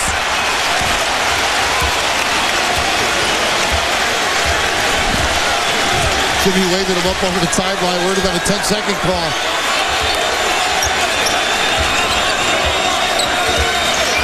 Hung up on shooters. That's going to open up these drives. Stunning to believe in the fourth overtime, Syracuse has not led in any of the overtimes. But that's what we hear from the official stats table. 5 to shoot. Flynn needs to go. Flynn discarded. A defender missed the reverse. Adrian the rebound after Walker hit the deck, and he's hurt. Looks like he's cramped. Oh my goodness, what a great basketball move. The expression by Jimmy Boeheim, priceless. He got everything he wanted. And hopefully it is only a cramp on the other end, but look at this handle and strength. That is incredible. Use the rim, everything perfect. A little too much spin. Great expression. Boeheim can't believe it. First, the 3 misses from close range by Harris, and now that one. And Johnny Flynn, who's played 57 minutes tonight after playing last night. That's a well-deserved breather. In the proud history of this event, 38.3 to go, fourth overtime. Syracuse and Connecticut tied at 4. Sports Center is next, and I don't think the entire show would be long enough to recap this game.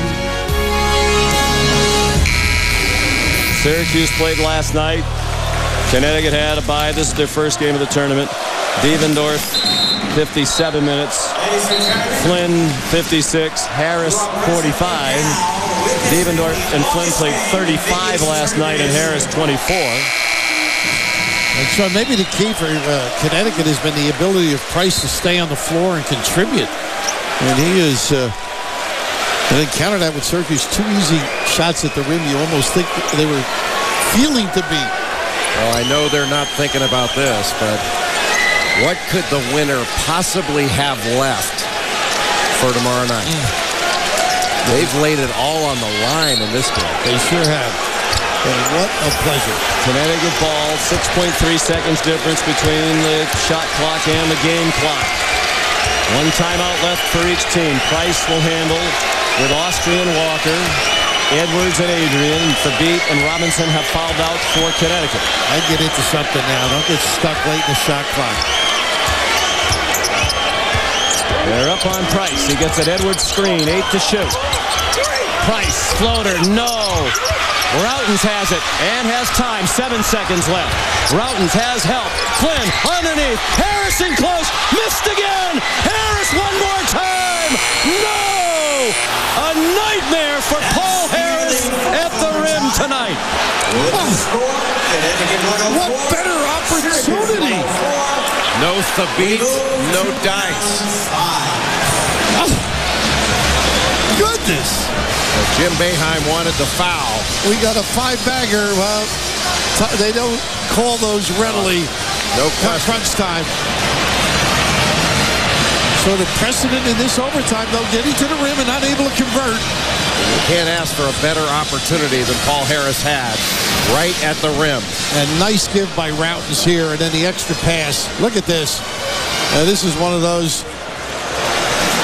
Maybe a piece on that release too. And we mentioned Edwards coming into the game, a big influence on that particular play. Oh, what a challenge. Now, first by Walker, but then the great challenge here by Adrian and by Gavin Edwards. I like the non-call too, don't you? Yes. Easy, Jimmy. Julie, they stole my Pablo. You would have thought these two Hall of Fame coaches had seen everything in their careers, but neither of them has ever seen anything quite like this. Back at Madison Square Garden, 12:50 Eastern Time, and plenty more basketball still to come. This is the first ever fifth overtime in Big East history, regular season or tournament. Surpassing the 4 overtimes played in a regular season in 02, Georgetown and Notre Dame. The tip gets batted around to Price. It's a game of little people right now. Price to Austri with Walker, 3 guards on the floor, Adrian and Edwards. Johnny Flynn going without his headband gave out. Probably so drenched in sweat you wouldn't want to have it on your head anymore. Nice penetration by Walker. And Walker called for the charge as he ran over Chris Joseph, the newcomer. You know, the dilemma right now for Connecticut is Adrian is the beat in the set. Edwards is now Adrian. He's the guy that's going to make some decisions on the foul line. I don't think he's quite up to that as well as Adrian has been able to do it.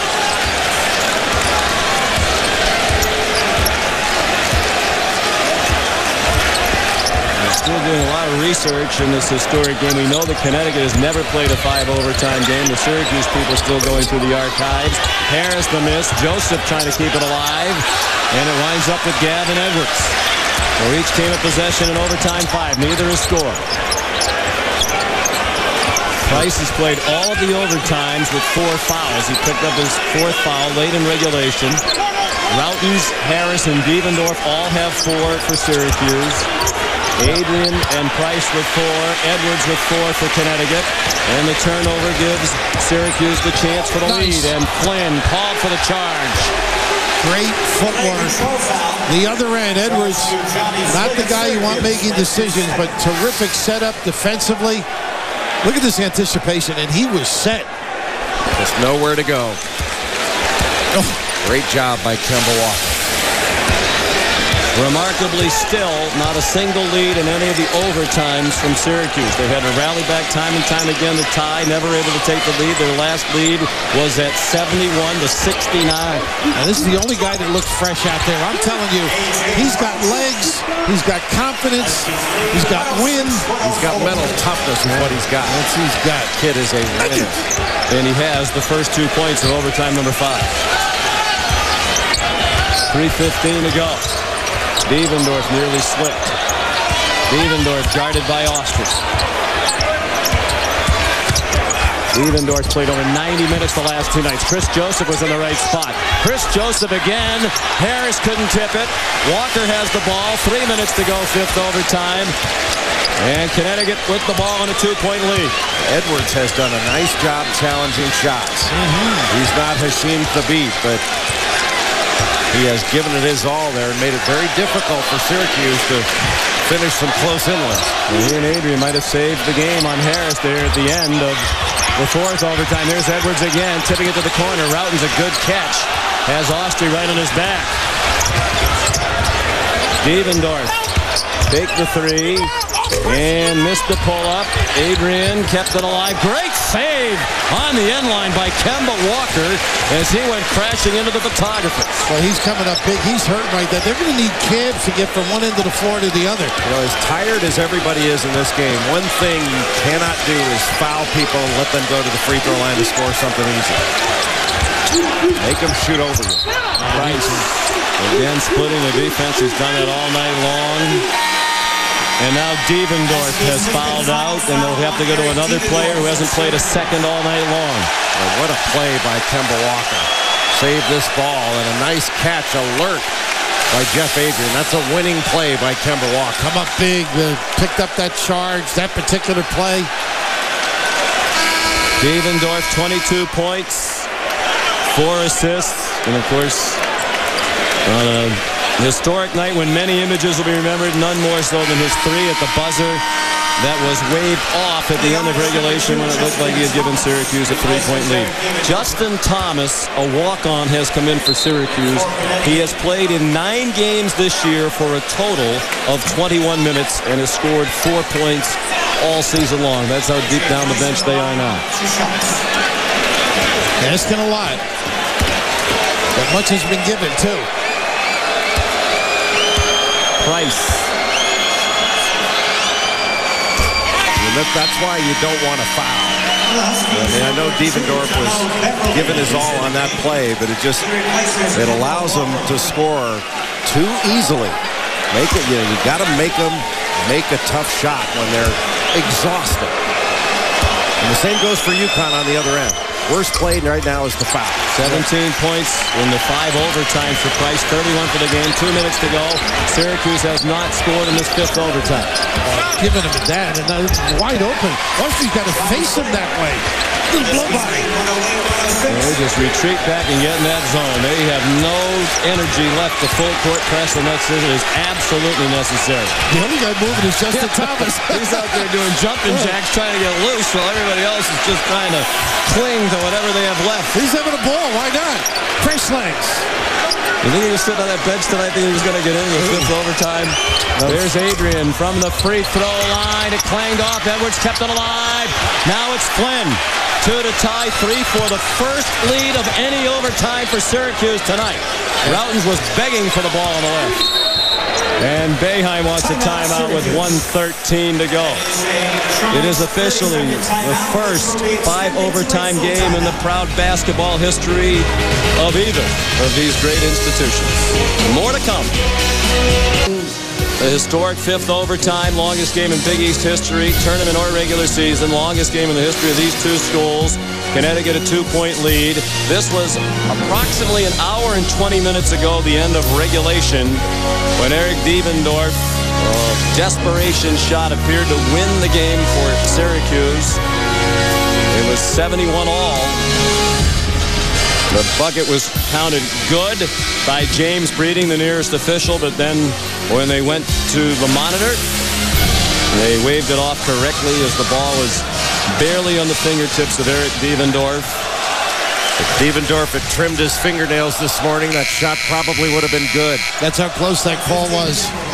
Go to somebody else, right, Jay? Don't you think? Maybe get Andy a touch. I think Routens is the guy you look for. Set the ball screen, have him loop around behind. And here they come with that double. He's got it. Routens Austria got out there quickly. 20 to shoot for Syracuse. 1:05 left in this overtime. Syracuse has never led in any of the overtimes. Maybe the most amazing aspect of this game. Flynn! And he would have had a chance to give them their first lead of the overtime. Had that one dropped, and Jim Boeheim probably wants to walk over to that rim and rip it down. It's been unkind to Harris and now to Flynn. I'll tell you what, Sean, he made a move there that is incredible. He did the wise thing, dribbled out, and now he assesses the situation and the energy to attack and get himself in that position. And Edwards, who's done a very nice job, really is the stand-in for Thabit in the role of shot blocker and changer. He has now fouled out. And now all of the tall trees are gone for Connecticut. Scotty Harrelson checks back into the ballgame. He's played 2 minutes tonight early on.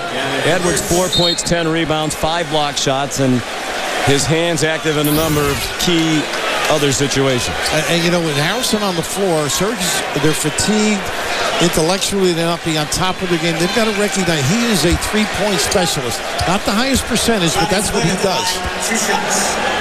Flynn is 8 out of 8 from the line tonight, and 9 for 9. Boy, the toughness you need to step to the line this exhausted to knock down pressure free throws. That's big time. Made them both, and the second didn't even touch the rim. Tied again at 1:08, under a minute to go. Is it possible there could be a 6th overtime? Keep Price in front of you if you're Syracuse, and rebound if you're Adrian. I might put Austria into the middle. That's what they should do. Run a guard. They got Harrelson. They put Harrelson just into the game. Just off the bench. He's played 2 minutes all night. Connecticut leads 110-108. 2 to tie, 3 for the lead. The shot clock and game clock almost in sync. You'd have to think Boeheim with the choice would go for the win here with an exhausted team. Flynn wanted to tie. Harrelson fouled him. He exploded to the bucket in the 5th overtime of his 2nd game in as many nights. We talked about Price with energy, Sean. You're absolutely right. A burst of energy. His attack, but how about the sprint to the middle, Jay? Great flash by a kid who's known as a shooter. Great flash and great poise. And talk about poise and toughness. Johnny Flynn. How does he have any gas left in the tank? Sean, you said it. He exploded to the rim. And now stepping to the line. This is big-time pressure. He thought he missed that one. Had enough energy to hop up and down as it was on the way. He got the bounce. He's the owner of 30 points. Timeout, Jim Calhoun. Every clinic these two guys have ever gone to has come into play this evening. All their learning process exhibited here at the highest level. These guys are running on fumes. Forces them away from the screen, which I don't like. It's just giving them a straight line drive. And that leads him right into that foul. Just an explosion. And Walker looked tired there, didn't he? He didn't even move his feet. And big late buckets from free throws from Flynn, and for Connecticut, Harrelson. We talked about how little Justin Thomas has played for Syracuse. Harrelson's appearing in just his 14th game of the year. He had played a total of 55 minutes all season as a freshman, and most of them very late in the year. Absolutely. They could put him in 6 for 20 from 3, but that sprint and confidence. Well, here are the brackets later tonight. Louisville and Villanova and West Virginia Later tonight. in front of the TV with the pom-poms out, cheering for as many overtimes as these two teams can provide. Chance to win. Syracuse has made 13 out of 15 free throws in the overtimes. Price. Austria, 7 seconds. Price, Flynn on him. Price from very deep. Off the mark. In the corner. Adrian. No! Overtime number 6 coming up from New York City. Adrian's had the last couple of finishing shots unable to convert, but once again, settling deep, Jay, not going to the rim. Yo, Adrian could not deliver the knockout punch. Incredible.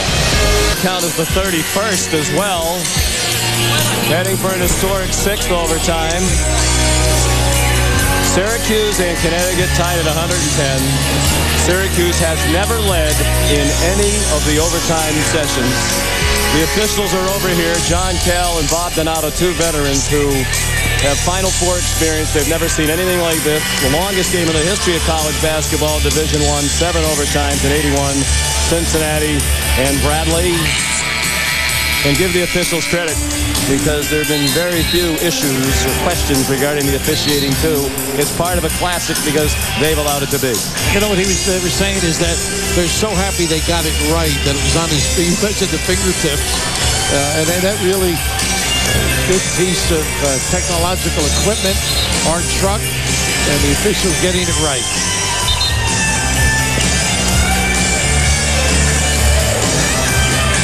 They tell us the final score of that 7 overtime game, by the way, was Cincinnati 75 and Bradley 73. 7 overtimes, and they only got to 75-73. No shot clock. In 81? Right too. Yeah, 81, you're right. 86, right, Jake? We're just tuning in. Jackson, Onawaku, Onjanot, and Devendorf have all fouled out 4 starters. Syracuse only plays 7 or 8 men routinely. They have a walk-on in the game. John, do we have any birthdays today? Robinson, Thabit, and Edwards have all fouled out for Connecticut. Price has played the entire overtime sessions with 4. Adrian has 4. Needless to say, neither one of these teams can really afford to lose any more key players. Routins looks fresh as a daisy. They lost him, Sean. First lead of any overtime for Syracuse in the opening seconds of the 6th extra session. Harrelson launched a long 3, and the walk-on Justin Thomas could not rescue him. And what happened, Jay? Rowdy's got lost. Price was looking over here to help, and all of a sudden he comes up a little bit late. They were trying to exchange people. A great read, and look at the feet set beautifully. And he doesn't need much time to get it off. And what an unbelievable performance. Walk. And that's the call. Donnell Beverly has come into the game here in the 6th overtime for Connecticut. Syracuse cannot forget about attacking the rim. Even though they've gotten some open looks from the perimeter, they still have to get to the 10. Beverly and other players played only 60 minutes all year over 14 games. Sophomore guard number 2, he's defending Paul Harris. Tough match there for Beverly. Harris finally gets one to go at the rim. And nobody around to control or negate.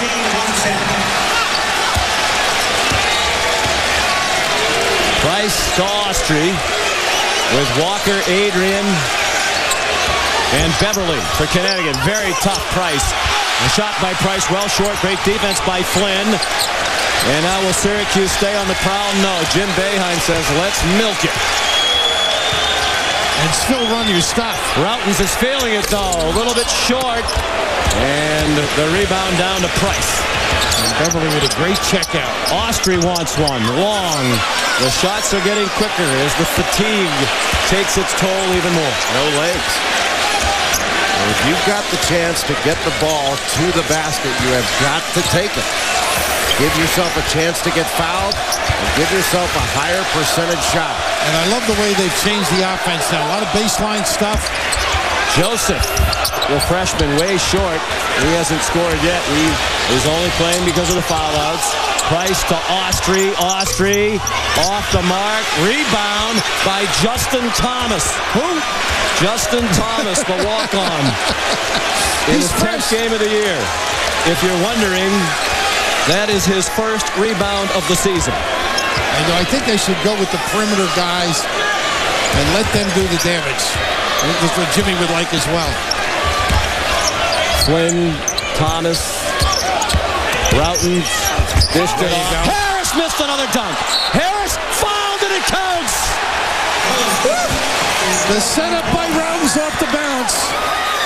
It's the attack of the rim. You attack off the dribble, and you're going to get some good things. And Syracuse has been smart to do so. Drawing the defense, no charge, not the legs to dunk it, but he finished the play with contact. He stuck with it to his credit. That's a big-time play by Paul Harris. Jay, when's the last time you think he missed a dunk like that? 8th grade, baby, yeah, huh? Baby. Oh, is this your right? Tonight, no springs. That rim at that end has been so cruel to Paul Harris, and even after he scored and was fouled, Jim Boeheim was gesturing at him as if, get it away from that rim. Put it in the bucket. He's been right at that cylinder all night long. That's caused more problems than to beat. Anytime they can get the ball to Harris, he can face up his man. He's a right-hand driver, but I think he's the guy they got to use to get the ball to the rim again and again. 24 points for Harris, 16 of them in the overtimes. Flynn is 30, Routens has 20. And now Calhoun, who led or was tied throughout all the first 5 overtimes, in serious jeopardy midway through the 6th. Whoa! Walker almost lived up to his name. Harrelson, the miss. Walker to the bucket. And now nothing will drop for Connecticut. Adrian was stripped.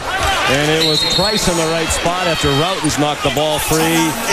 And Jim Calhoun will use a timeout. Down by 6 with 2:14 to go. In overtime number 6. Back at Madison Square Garden. All right, Bill, take off your glasses and give me the top line. That looks like Sudoku. It looks like my front 9. Tied at 71. At the end of regulation, bear in mind, Connecticut has not lost a game this year, 23-0 and leading at the half. That was a couple of months ago. And then Syracuse at no point in any of the first 5 overtimes had the lead. They battled from behind the entire time. And in a game like this with so much pressure, you have to feel like so much more pressure when you're constantly playing from behind. Extraordinary performances by both teams. But Syracuse in this latest overtime, we don't know how many more there may be. I think their attack of the rim has been the difference in the game and the real key. You look at Syracuse, their perimeter guys right now are better. I mean, they can do some things. They can post up. They're more maneuverable. And unfortunately, Jim Calhoun, a lot of guys settling for jump shots and not getting to the rim. Boy, wake up your friends. Get a tape of this one. Little pressure. Whoa, Harris got hit in the face by Harrelson, no doubt about that call. He raised his hands in the air as if he said, didn't mean to do that. Indestructible, though. I think it'd be awfully tough to hurt this guy. Syracuse, with a sometimes torturous history of the free throw line, has stayed in the game tonight and perhaps will win it largely because of the free throw shooting. They're 76% from the line tonight. And Harris is now 9 out of 9. Why doesn't he put Devendorf? Oh, that's right. Oh, goodness. All the starters on the Pines with foul problems.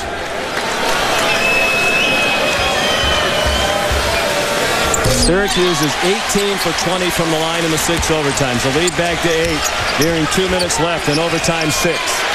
Somebody got to flash that post again. There's Adrian. It is a guards game now. Price to the rim. Missed it. Harris the rebound.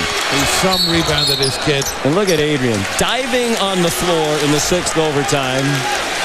He's played 54-plus minutes tonight. A great kicker that kid has. Great leadership qualities.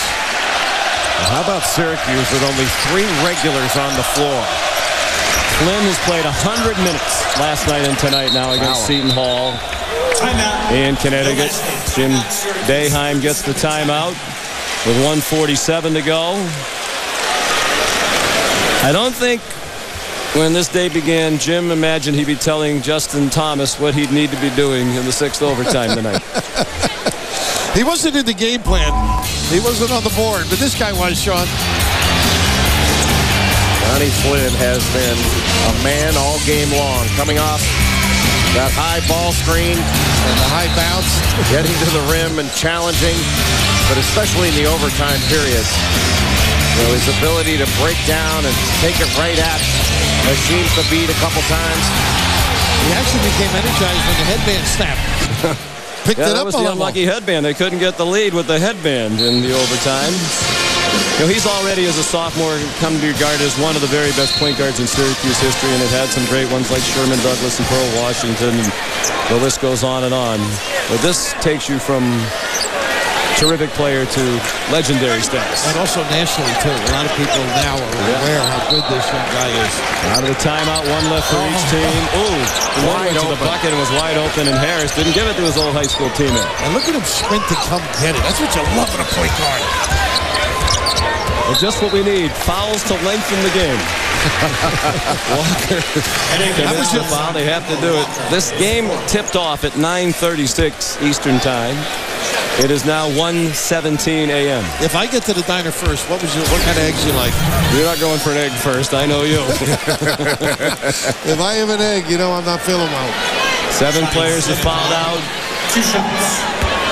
Usually the baseball summer, you get time of the game, 3 hours and 40 minutes, but you rarely get that on a basketball broadcast. The Niagara Falls boys haven't missed a free throw tonight. Flynn, 13 out of 13. When you're exhausted, the mental toughness shown by Syracuse in these overtime periods has been truly remarkable. The 10-point game. A minute and a half to go in the 6th overtime. Walker has it run down by Price. How about his performance? Routen's blocked it. Well, his dad couldn't do that either. Well, his dad could only go 3 overtimes. The connection, appropriate, huh? Price wanted to go, I think. It may sound like a silly question, but if it stays this way, do you think Jim Boeheim would be more proud of the performance that won him the national championship that night in New Orleans, or what this group of players has done for him here tonight? Well, that was more meaningful, but I think the performance here just tells you, I got some kids who love this game and give me anything. A different kind of pride. Yep. But I can't imagine a coach could be any more proud. No. He already experienced the ultimate joy in his profession. Yeah, and conversely, right. 2 shots. Price has just fouled out. You really want to stand up and clap for these young men as they leave the game. Harris's first free throw missed of the night. This is one of those games where you don't want to say there isn't a loser, but there's a survivor. Both teams have battled their hearts out. This is an encore game, Sean. The game ends, people should stand and applaud both clubs. I've never done it in my career, and I think we should tonight. I would agree. For these young men. Walker, the floater, still a minute 10 to go. In the true Connecticut tradition, the Huskies fighting all the way to the end. And they get a turnover as Flynn's pass was deflected. Ostry the other way. Harrelson trying to make it interesting. Like it hasn't been interesting enough. 2-possession game.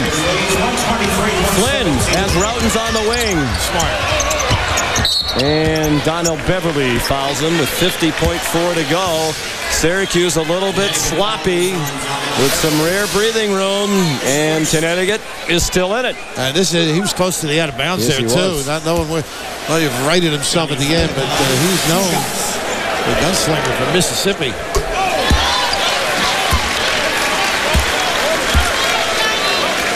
Well, in early returns for the Big East Championship MVP, there's a long way to go. Johnny Flynn is leading all ballots, 19 and 11 last night.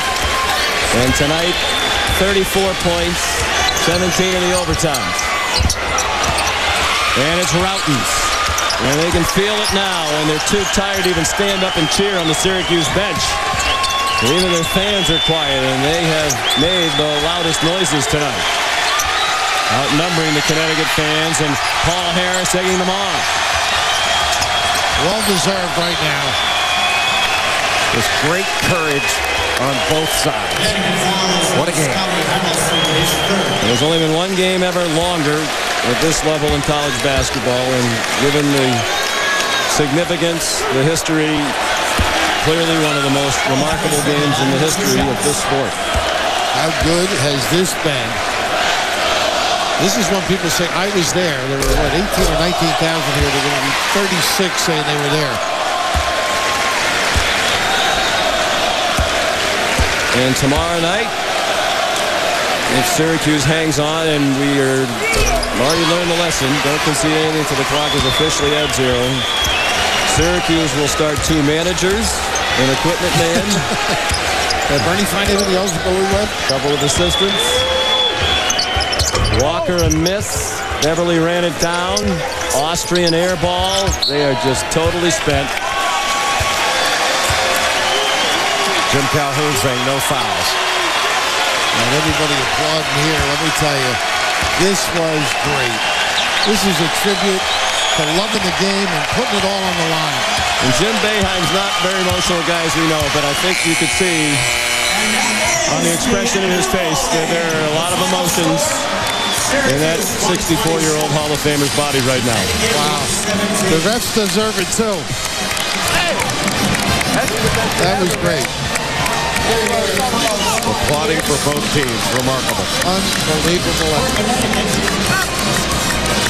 Machine Cummings at 19 points. Stanley Robinson, 28. A.J.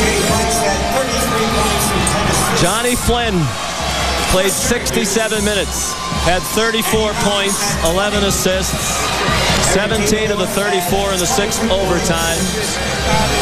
Paul Harris had 29 points, 21 in the overtimes. He had 22 rebounds. Devendorf had 22 before he fouled out. Routens had 20, including a huge 3. If you can remember which overtime that one was in your mind is clearer than mine. Price with 33 and 10 assists before he fouled out. Robinson 28 and 14. Thabit 19-14, 6 blocks before he fouled out. The semifinals are set. Louisville and Villanova at 7 Eastern time. And Syracuse will be back on this floor at 9 o'clock Eastern time to take on West Virginia. Mike Tranghese, the commissioner of the Big East, over to shake our hands, and what a fitting send-off for him in his final Big East championship as commissioner. Let's go.